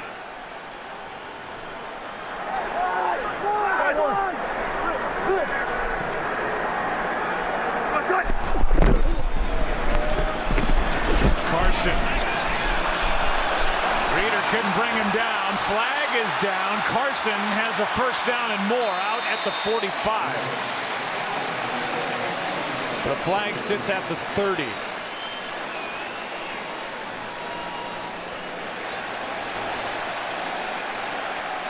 Couple opportunities at Chris Carson.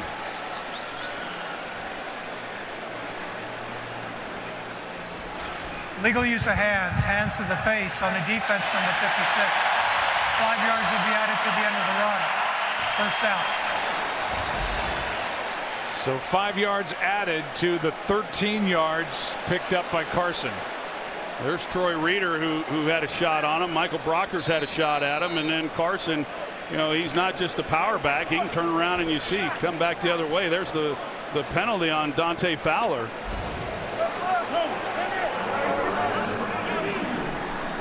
And Aaron Donald, he's on the sidelines catching a breather on this possession. Penny in the ball game. He gets it. Reeder is there for the stop. Again, Troy Reeder is playing, the rookie, a free agent from Delaware, because of a shoulder injury stinger issue with Bryce Hager, who typically starts at the inside linebacker spot. Yeah, and then also with the ankle injury to Taylor Rapp, who is not active tonight. And he's a guy as a rookie who would step in and kind of play that linebacker spot. So they're without 2 of those guys, and so yeah, they're having to go with Reeder, who got some playing time on Sunday. Aaron Donald back in the ball game. Wilson throws it out to his right for Penny, and he slides down. A gain of just 1.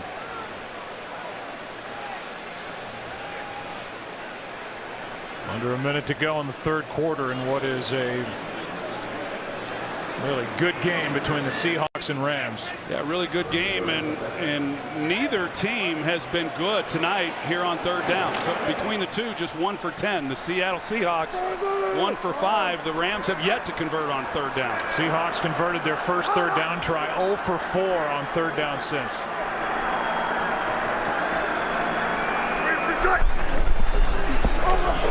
Wilson floats it. Pass is caught.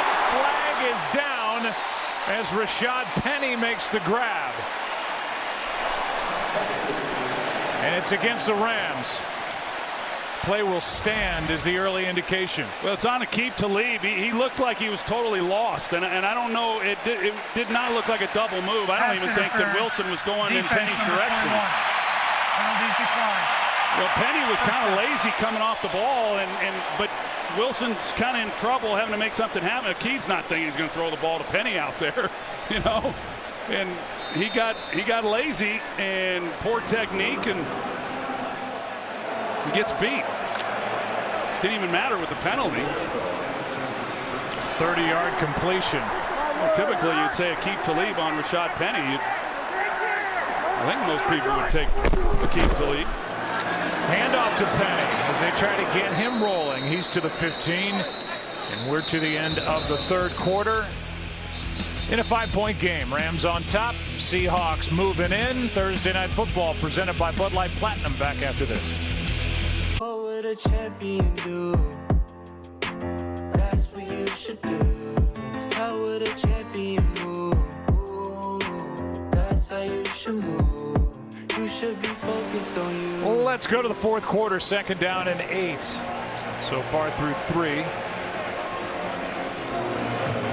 Russell Wilson has a perfect quarterback rating of 158.3. Troy has a tutorial online on how they figure the quarterback rating. Something you might want to check out. 2nd down and 8. Throw a lot of touchdowns and not many interceptions. You have a good quarterback rating. Wilson took off after looking out to his right. Short gain of just 1. 3rd down and long coming up, and there's Aaron Donald making the play for LA.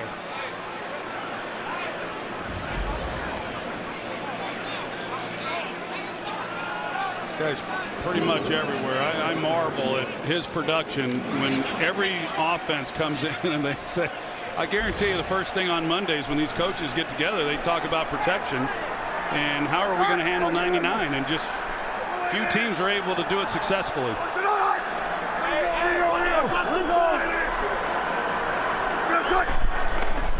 3rd down and 7. Wilson bottled up, now out to his left. Gonna run and dive. There's a flag on the play. Back near the line of scrimmage. Marquis Christian made that tackle. It came in real late, Joe. I don't know if it was Upati holding Aaron Donald, but the flag was well past when Russell Wilson got beyond the line of scrimmage. Holding, offense, number 70, 10-yard penalty, 3rd down.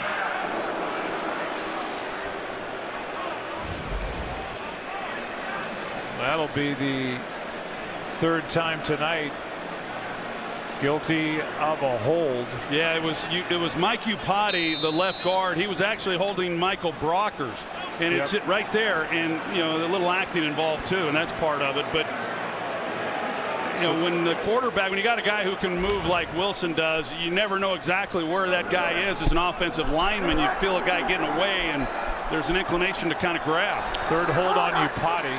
Rams accept the penalty. Looked like Christian knocked Wilson out short of the 1st down. And now with a blitz that does not bring Wilson down. Wilson throws incomplete downfield. Dante Fowler got through. Got a hand on Wilson, then Wilson just got rid of it, and it's Ebukam and Brockers combining to sandwich Wilson at the end of the play. Well, Jerron Brown, it was a good idea, and Wilson's just thinking Jerron Brown's going to stay on the move, and his body language suggested that that's exactly what he was going to do. So he let him, and then Brown held up. Myers is missed from 48. This from 42.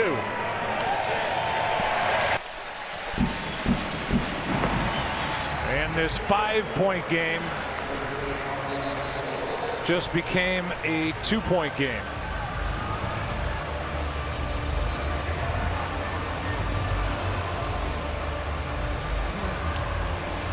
Well, the Rams talked about how it was a good thing after a disappointing loss at home to Tampa Bay to have this quick turnaround, go on the road. That's not an easy piece to the puzzle, but they played pretty well, and it looks like their offense has had some traction here from the end of the first half up until now. Really, the only stumble is when they were backed up near their own end zone, and then on the other side, we've seen Seattle with opportunity, and the home team trails by a couple. Yeah, it's I think the adjustments, and like you said, it started at the end of that first half after the missed field goal. What a momentum swing that was. And outside of that, the only time they've been stopped is when they were backed up. The adjustments that this offense has made, and Sean McVay, they've gotten it going in a very difficult place to play.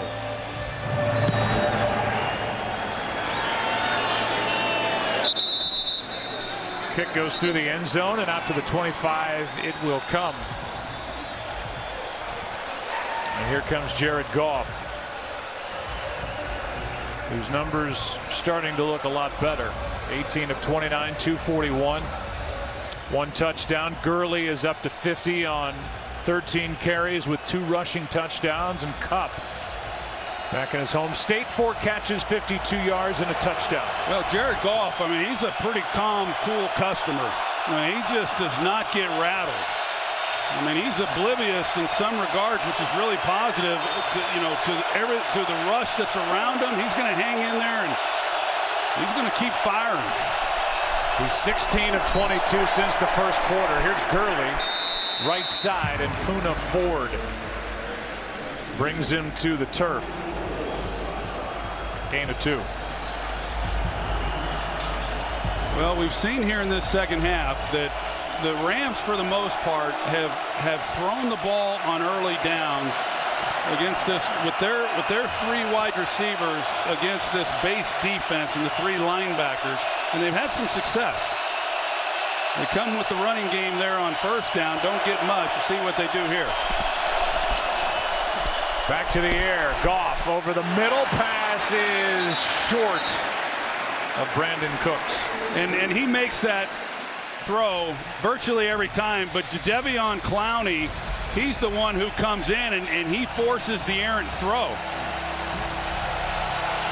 Oh, what do you think, Mike? That's close. It is close, but to me, it's not a blow to the head and just takes him down. I don't think that's it's not a forcible blow, I guess is what they would say. Anytime you come up around the head or neck, though, credit Jadeveon Clowney for the incompletion, and this crowd's cranked right now on third down.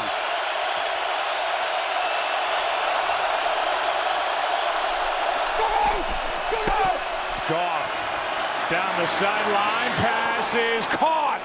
And now out at the end of it, but they are going to rule a completion to Brandon Cooks with Griffin all over him, and Cooks still on his back. Well, Griffin was all over him. A lot of jostling going on up that sideline. He's got it. He's down to the ground, and I think that's a good call. Nice completion. And now they check on Brandon Cooks, and we'll take a timeout. Big 29-yard completion from Goff. Welcome back to Thursday Night Football, presented by Bud Light Platinum. Brandon Cooks just had his first catch of the night. He goes off to get looked at. Jared Goff had been 0 for 5 on third down before that 29-yard completion on 3rd and 8. Now 12:34 left in the game. Here's another look at it. Yeah, a lot of activity by both guys down the field. That's one heck of a 2 competitors going at it. That's a heck of a catch, and I like the no call. Meanwhile, as we come back from commercial, Seattle and Pete Carroll just threw the challenge flag. What do you think, Mike Seattle Pereira? is challenging the ruling on the previous play that there was offensive pass interference.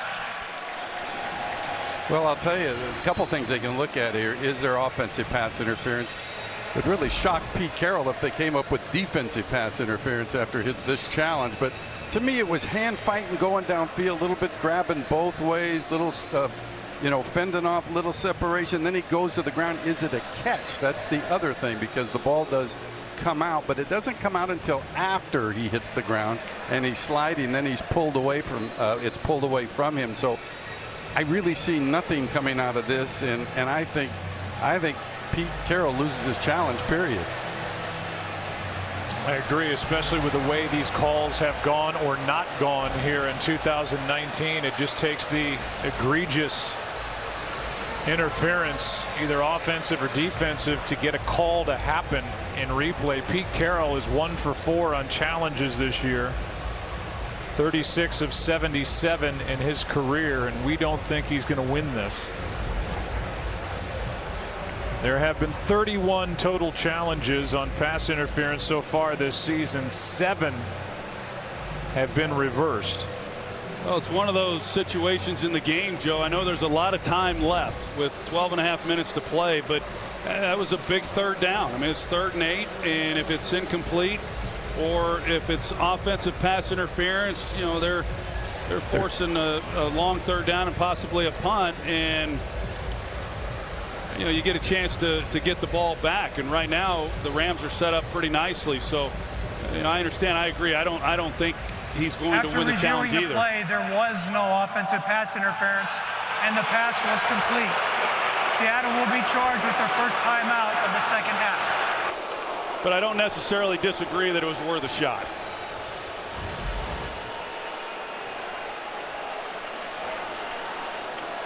So Seattle loses a timeout.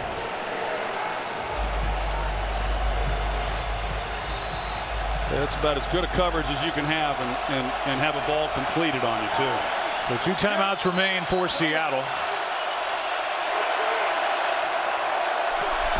First down inside Seattle territory, and Gurley just trying to pick his way, ends up losing a yard. With KJ Wright in to make the stop. Yeah, it's just the overstacking of the line of scrimmage by Seattle, and it's a hard look to try to run the football against. They got the pass rusher now. Ziggy Ansah comes in. It's a pretty good group, 94 and then 90 to Devion Clowney on the other side.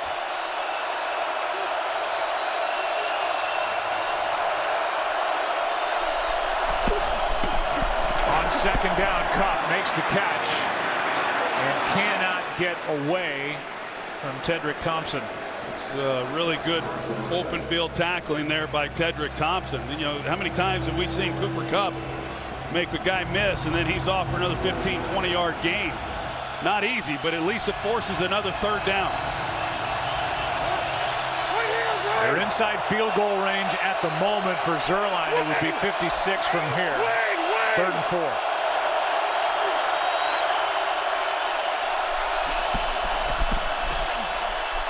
Goff stops, comes back, completes, flag is down. Higbee isn't until he gets to the 25. Flag thrown by the umpire. Here's the call.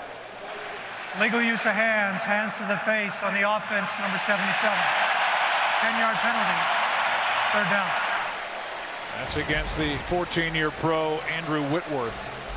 Right there, you see the head go back of Ziggy Ansah. And that takes a first down away. Yeah, those are, they had a lot of penalties in the ball game on Sunday, and that's another one of those plays that we'll look back on. They pick up the first down, they keep this drive going. Now a 3rd and long, and they're outside of Zuerlein's range.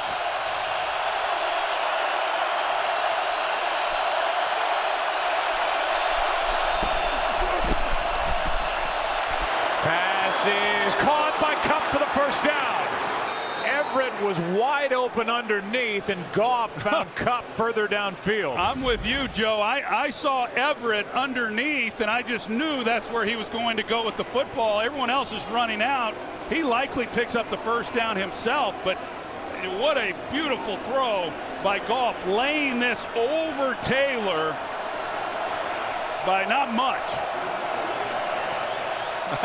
That's really good stuff by Jared Goff.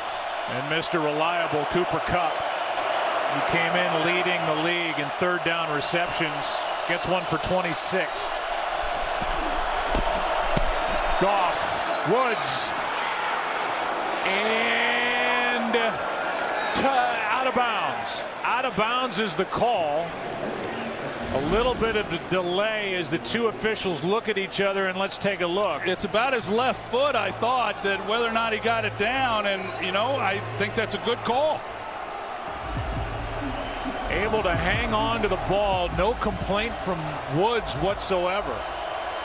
Yeah, it sure looked like he could have drug those toes and stayed in and made the catch, but great job right there, and McVay's trying to get some information on whether he should challenge the call. And now he throws the flag.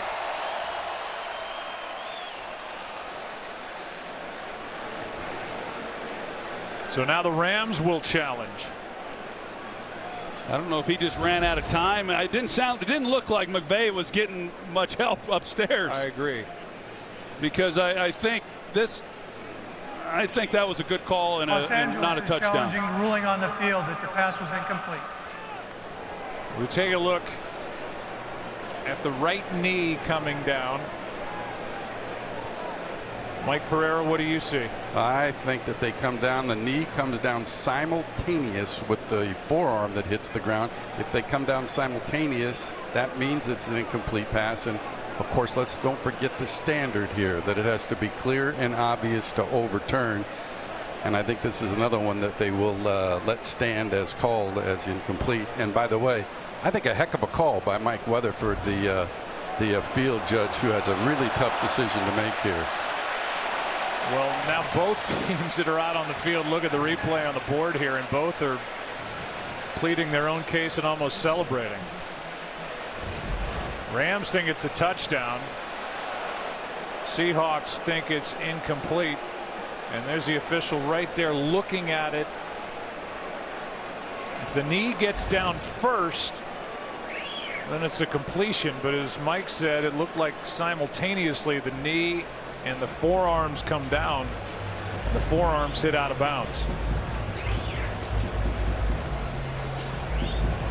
But the challenge flag thrown by the Rams.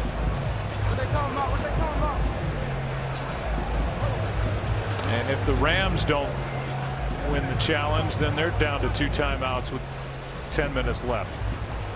Here it is. After review, the ruling of an incomplete pass will stand. Los Angeles will be charged with their first timeout for the second half.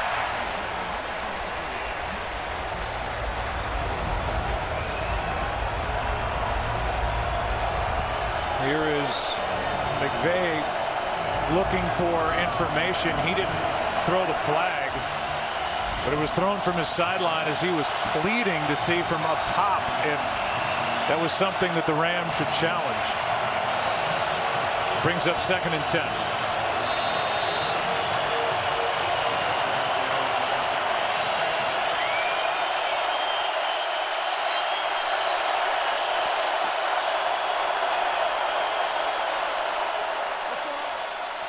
And now McVay wants a clarification on something.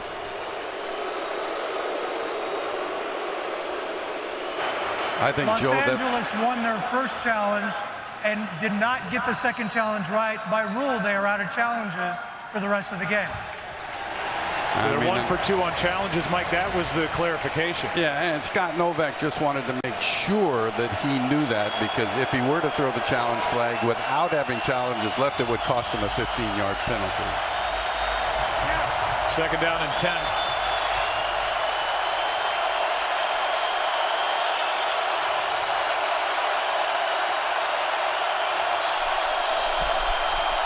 Woods looking for blocks, doesn't get any. Brandon Jackson out there on the stop. He wasn't alone. A gain of 3, so 3rd and 7 upcoming. Trey Flowers, a former safety in college, he comes in and finishes off Robert Woods at the end of that play. Another big 3rd down right now for this Seattle defense and making a stop. And the Rams with Brandon Cooks in the locker room getting evaluated.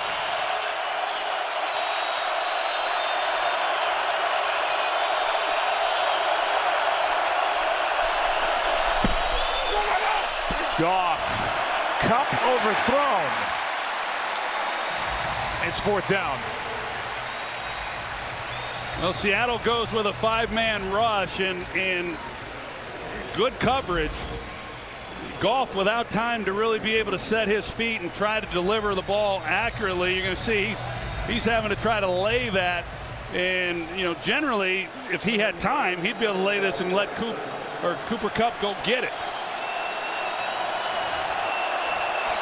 36-yard try by Zuerlein.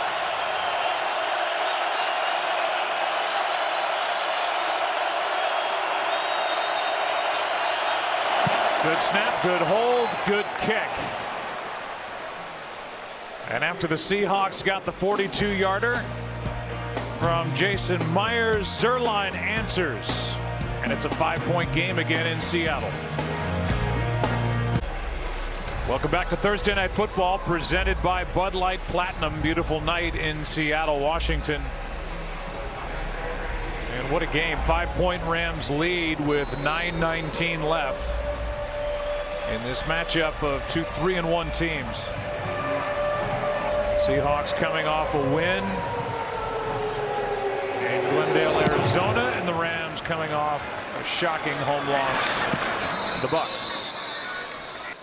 Tonight after the postgame show, Texans quarterback Deshaun Watson stops by to chat about this weekend's matchup with the Falcons. NFL Total Access tonight after the postgame, only on NFL Network.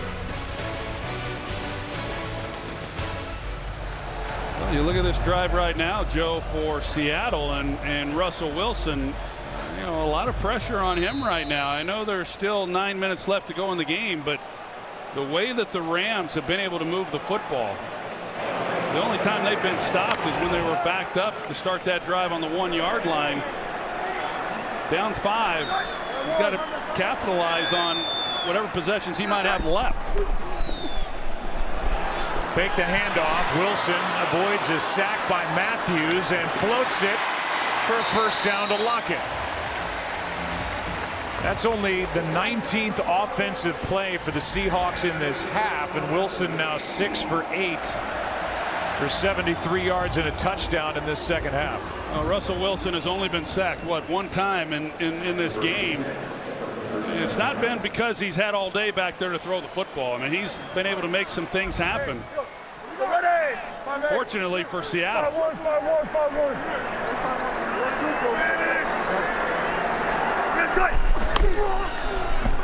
On first down, they run with Carson.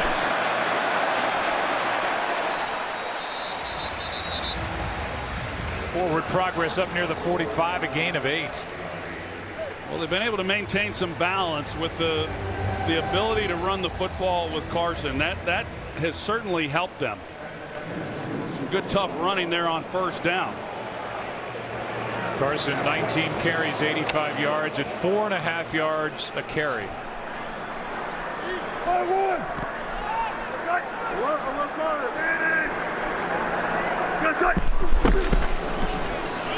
Give it to him again. And he picks up the first down for the Rams defensively against the run. Christian McCaffrey got him for 128 and 2 touchdowns week 1. The Rams held Kamara to 45 yards in week 2. Nick Chubb of the Browns got him for 96. Ronald Jones 70 yards last week for the Bucs. And now you've got Carson knocking on the door of a 100-yard day here in Seattle. Well, they just brought Aaron Donald back in. He had not been in on this possession. Things will get a little bit tougher. Wilson takes off and slides with a gain of 8.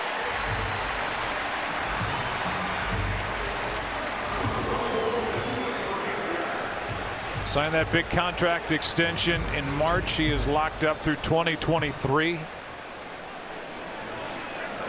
And this is where he shines. As we said earlier, 28 game-winning drives in the fourth quarter and overtime since 2012. It includes week 1 against Cincinnati. That's the most in the league. Under 7 to go, 2nd and 2. That's right.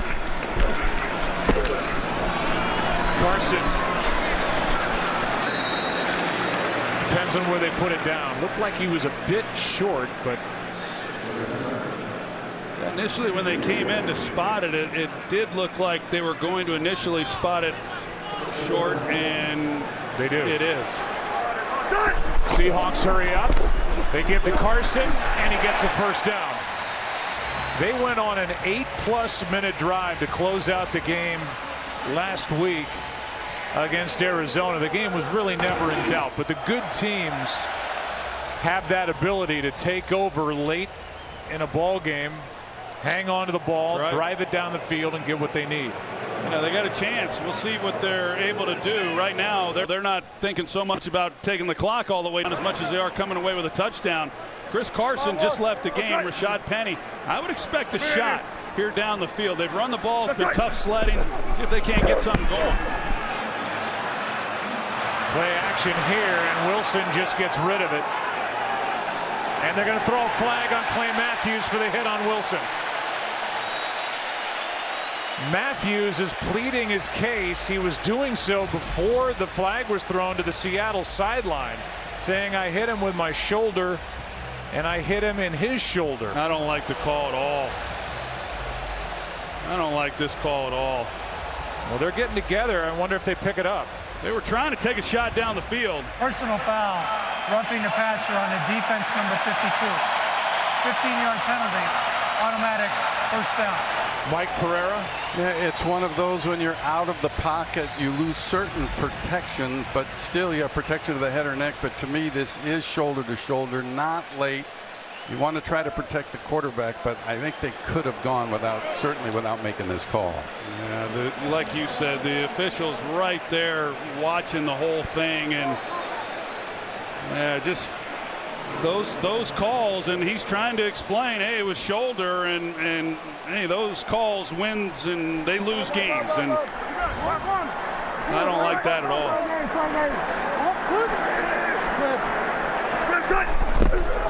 Takes the ball to the 25. Hand off to Penny. And Penny is forward for 2. Well, right now we'll see whether or not Seattle's able to take advantage of it. It was first down. They come back. They're looking to take a shot down the field when the penalty comes in, but certainly improved their opportunities with a 15-yard penalty.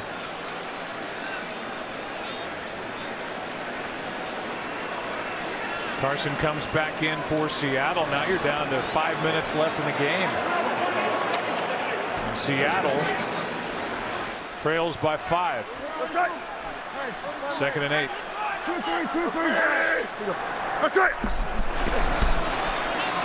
Hand off to Carson. Right up the gut. Sets up 1st and goal. What a night he's had. He's got Michael Brockers who's in the hole, and this shows you for a guy that has such power running the football, some of his wiggle. You can see Brockers get up the field here, and right there he's able to put his foot in the ground, make him miss, and then he's on to the second level. That's just outstanding work by Chris Carson. This guy's he's impressive. He's over 100 rush yards for the 2nd straight game and the 8th time in his young career. Well, Russell Wilson, he is working the clock, trying to take it down. Carson bottled up this time. Fowler in there to make the stop and a loss of 2. Now we're under 4 minutes to play in the game.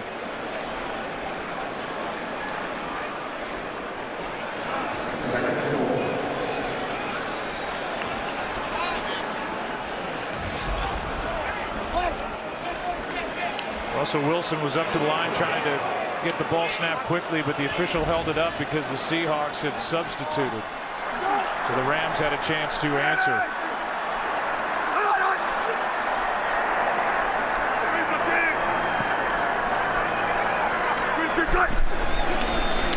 Second and goal. Metcalf and Wilson not on the same page. This drive started with 9 minutes, 19 seconds left. And it sits at 3:21, and now one of the biggest downs in the game. 3rd down and goal for Seattle. Well, it's a big down, and you think if they if they don't score here, but they make it a reasonable distance, would Pete Carroll go for it on 4th down? I think if it's 4th and 10, 4th and goal, I don't think that he makes that decision, especially with this much time, the 2-minute warning, and still two timeouts. Just got it away. They hand it off to Carson. Gets a block from Lockett. Carson down to the 5. And that'll bring up 4th down and goal. And here is that decision. Yeah, I think they already made that decision when they ran it there on 3rd down, that they were going to get as much as they could on 3rd down to make this an easier 4th down if they don't score. So 4th and goal here. From the 5.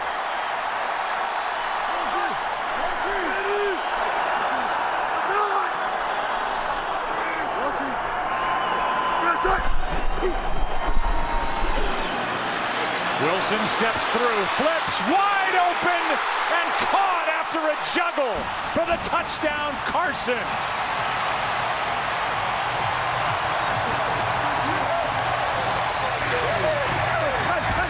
Well, they got to regroup. They got to go for two, but it's the threat of Russell Wilson running that pulls coverage. Aqib Talib off of Penny. As soon as he breaks and starts to run, Aqib Talib comes off his guy to try to make a play then on Wilson, and then he lays it over his head. And Carson, I'm sorry, Chris Carson, and he almost doesn't haul this one in.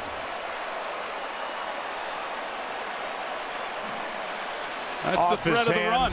And up into the air and then into his waiting arms for the go-ahead score, and now going for two. And their first two-point try.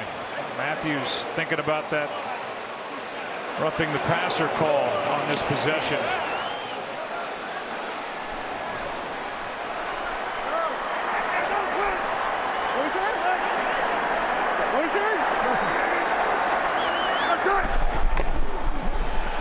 Wilson to his right, stops, throws, incomplete for Metcalf.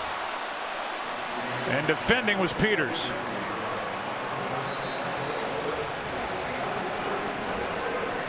Let's look back on that possession by Seattle and the big call against Clay Matthews for roughing Russell Wilson on that hit. Well, that was clearly a big penalty. It was first down when that happened, and the Rams still have to make a stop. I mean, you can't blame the touchdown on that call, but Seattle, they continue to execute, and good thing for Chris Carson being able to make that play. This stop here for the Rams anyway is huge. That ball's in pretty good placement there by Russell Wilson to Metcalf. But now, you know, Jared Goff, last week he was in this position on Sunday against Tampa, needed a touchdown. You know, we know what happened with Ndamukong Suh running back a fumble in for the score. But, you know, Jared Goff now has an opportunity with a lot of time on the clock, 2 minutes to play. He can wind this thing down and come away with a big win on the road. It's the 9th time for Russell Wilson with 4 or more touchdown passes in a game. A drive that took just under 7 minutes.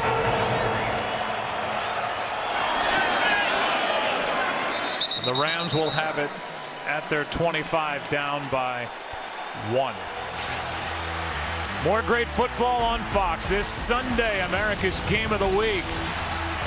We'll have the Packers visiting the Dallas Cowboys at 4 Eastern, only on Fox.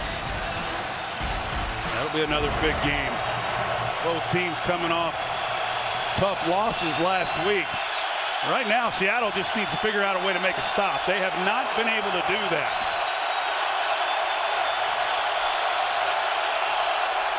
This crowd doing all it can to help.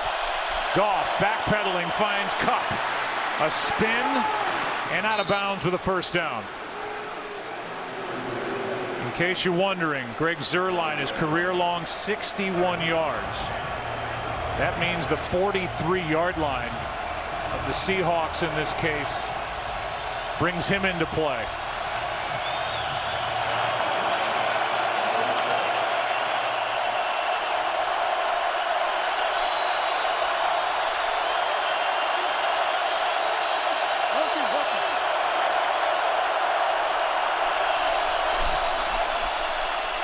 Goff throws, Kupp drops it.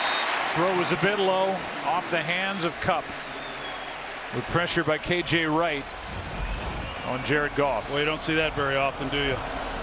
Cooper Kupp. But Seattle there, they brought the blitz. Rams picked it up pretty good. And so, boy, you see Clay Matthews heading in, but that leaves you vulnerable if they're not able to get home when they bring extra rushers.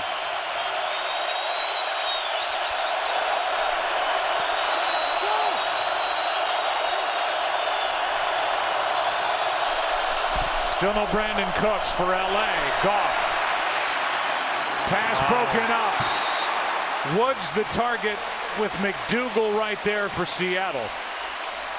Goff had a guy in the middle of the field. This is a really risky throw right here. I think it might have been Higbee. That could have been an easy pick for McDougal if Woods does not get his hand back there. You're going to see Higbee, 89, work the middle, and Goff kind of looked at him initially. I thought he saw him, and that's where he was going to go with the football. 3rd down and 10.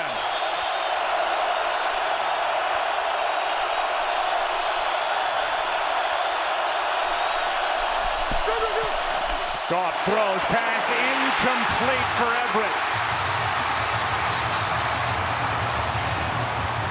Good throw by Goff, and Everett couldn't haul it in. Now it's 4th down. Well, it's a great throw, and now you ask yourself, if you're McVay, are you going for it, or he's going for it? You've got the 2-minute warning with 2:08, but 2 timeouts left as well. Now the Seahawks were outside of 2 minutes. Look at Thompson. Hand under it, hand under it. And then he secures it. And the Seahawks are going to challenge. And this could, in essence, end the night.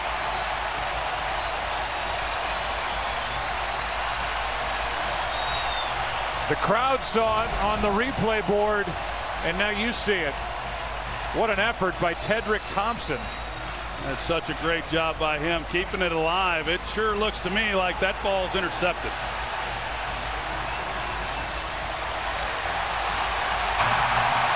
Seattle is challenging the ruling on the field. So the challenge, and it looks like they'll win it. On the first pick of the year by Tedrick Thompson, and there's how good that throw was from Goff, and Everett reacting to him not catching it before the interception is even secured. Well, Gerald Everett, you can't believe it. That was a really well thrown ball, put right where it needed to be. Tedrick Thompson, he had a tough outing week 1 and then missed the next couple of games after an injury. Came back last week. That could be his biggest play of the year if he wins that challenge. He missed 2 games with a hamstring injury. Came back last week. And just made the early season defensive play for Seattle on that.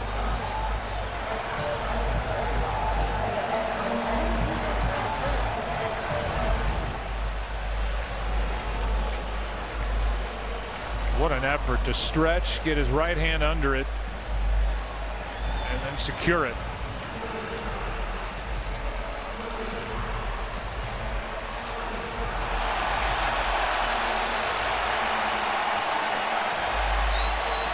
And that picture says it all. That did not hit the turf. Mike Pereira, you agree? I don't think there's any question, Joe. It does not get to the ground. The bobble, the hands underneath. If it doesn't touch the ground, it's a clear interception.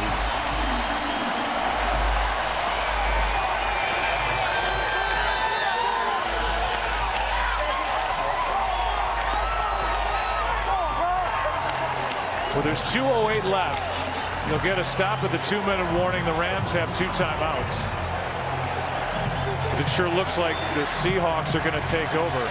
Hey, Joe, you know they're going to take over when the umpire already spotted the ball at the 48-yard line. So that's a pretty good idea that they're going to reverse this. 49-yard line, actually.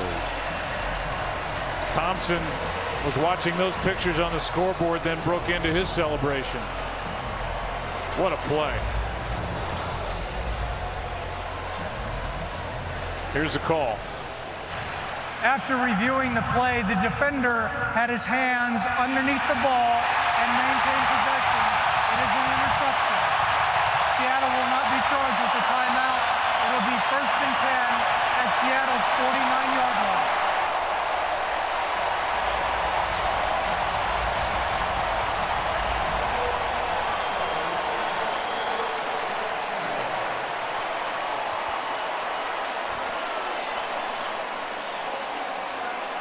Cup missed one that was a little low along the sideline. Then Everett missed one on that throw that was perfectly placed by Goff.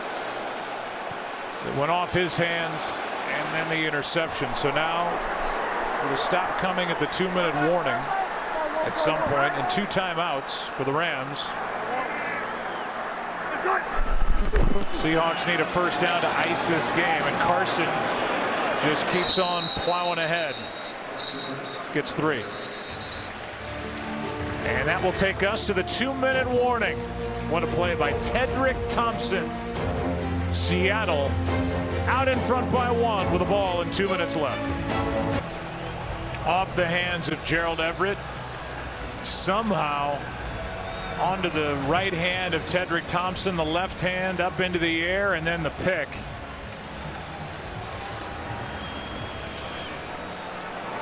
And the reaction by Jared Goff, and now for Goff's teammates, defensive ones, they need to get a stop. A first down ices this ball game, but they can get the ball back if they get a stop. Yeah, if they make a stop, they can get the ball back with about 1 minute and 40 seconds left. They've got to make a stop. Carson, so impressive all night long. Morgan Fox with the tackle, and now the play of the game after a gain of 5. It'll be 3rd down and 2. And a first down would end the night. Coming up next, the late local news on Fox and the Mercedes-Benz postgame show on NFL Network. So what does Brian Schottenheimer and Russell Wilson? Yeah, you know, it's interesting because, you know, generally I'd say you'd get Russell Wilson out on the edge and let him kind of do his thing. But that second down run was so impressive by Chris Carson and the way that he's moving people. Of course, they bring in the 6th offensive lineman, George Fant, which they do a lot. He was in there on that previous play as well. But this is, let's see what they decide to do. They're in the shotgun here.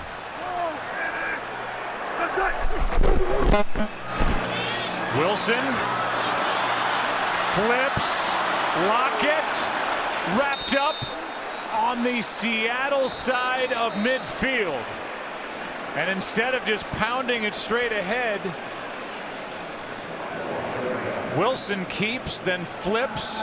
Timeout taken, and now the Rams have a chance. Yeah, that was pretty dangerous, but this is a really an excellent job right there by Corey Littleton, one-on-one with Russell Wilson, and not letting him get the first down. Risky by Russell pitching it back, but credit to the Los Angeles Rams being able to make a stop there to give the offense another opportunity. Well, it certainly looked like when the Rams had it. And you can see the Seattle sideline looking for a face mask call.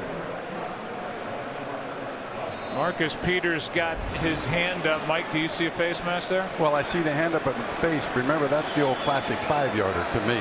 He doesn't twist it, turn it, pull it. So to me, it's not a foul. Dixon knows of the football down, just gets it away.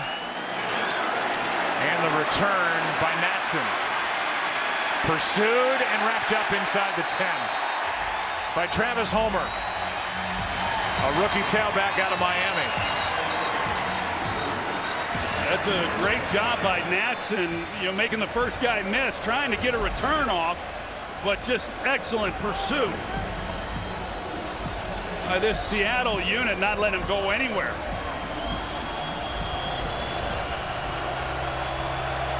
Well, opportunity for the Rams they probably didn't think they were going to get. After the interception by Thompson, they start at their 7 with no timeouts. Well, they need about 50 yards in order to give Zerline a chance at what is his career long.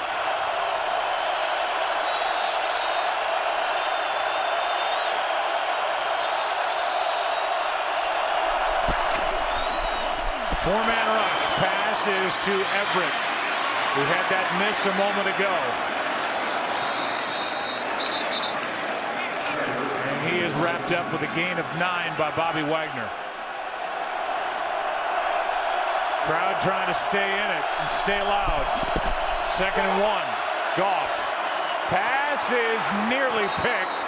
Incomplete for Gerald Everett. Really lucky on that one. The safeties in coverage, there was a little confusion on the back end as far as, what the call was. They went to a 2 deep, and Shaquille Griffin, he comes off of that, and he had a great opportunity of making a play. Goff 2 for 9 on 3rd down. It's 3rd down and 1.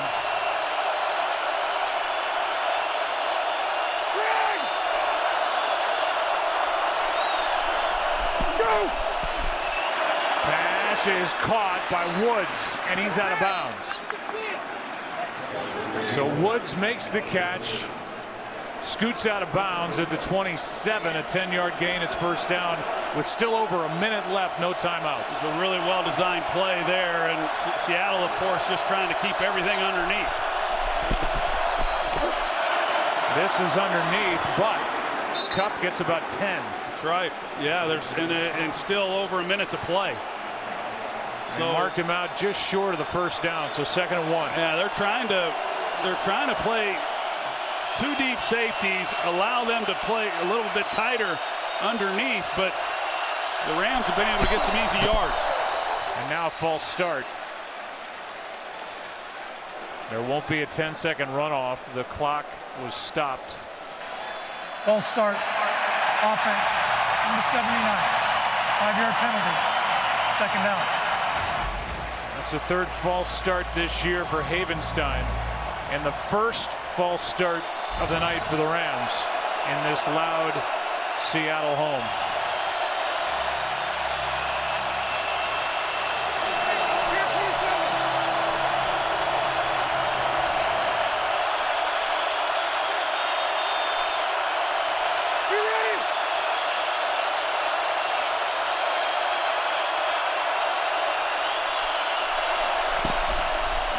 Blitz off the edge. Rams pick it up, and Kupp is out of bounds with a 1st down. Yeah, Seattle, they decide to bring the pressure. Gurley comes over and picks this up off the edge. A really good job on his part.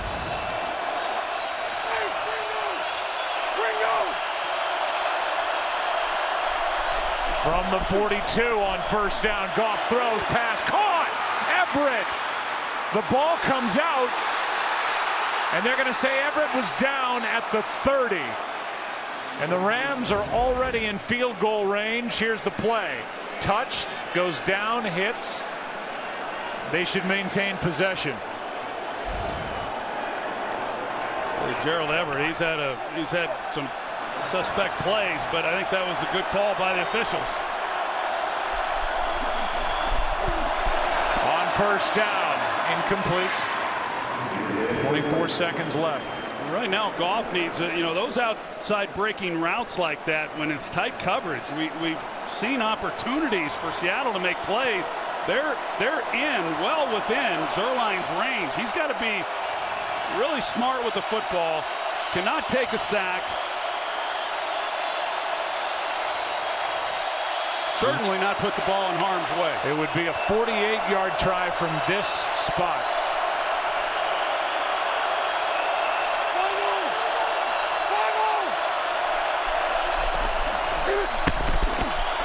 Pass is broken up. That's Taylor. He's been busy. Jamar Taylor, as he got in front of Cooper Kupp. Brings up 3rd down. Yeah, they keep. There's good. I mean, these are close, contested balls. I mean, right now, I'm not so sure you don't just come back and give it to Gurley and let him see what he can do, and then trust Zuerlein to come through in the clutch for you. But throwing those passes, the risk that's involved, whether it's a sack or an interception, just isn't worth it. But they're out of timeouts. They'd have to hurry their field goal unit on. This is 3rd down and 10.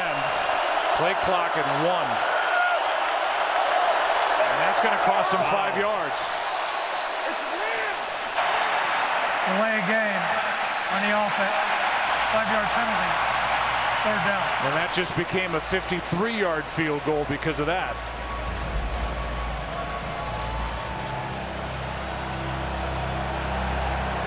Again, this is 3rd down. It's 3rd down, you're right. And there's 20 seconds, you should be able to get your team out there.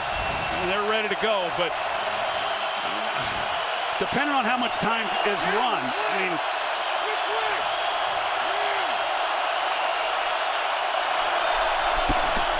Goff throws, passes, caught. Everett out of bounds. He gets that yardage back plus some to the 26. And now the field goal unit will come on 4th down. A gain of 9. And Gerald Everett putting a career high day together. 136 receiving yards. There's the unit. McQuaid, Hecker, Zerline from 44.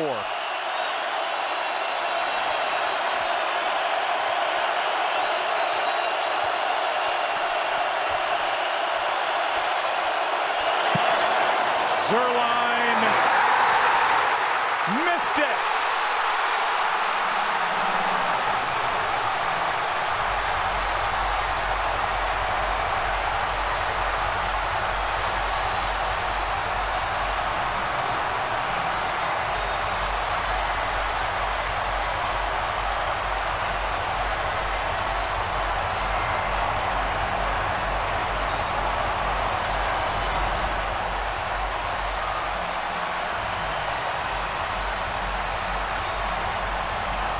good snap, good hold. He just pushes it right ever so closely and just misses it.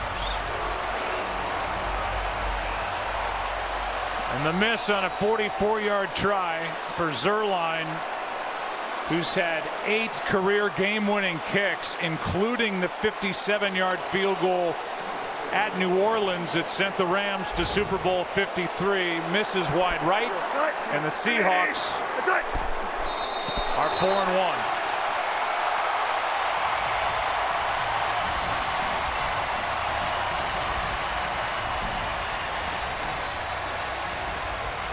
What a game. 30-29. And we'll come back and try and wrap up what we've seen here tonight, and we've seen a lot. Rams had won the previous 3 meetings. Seahawks win this one by 1. What a start to week 5.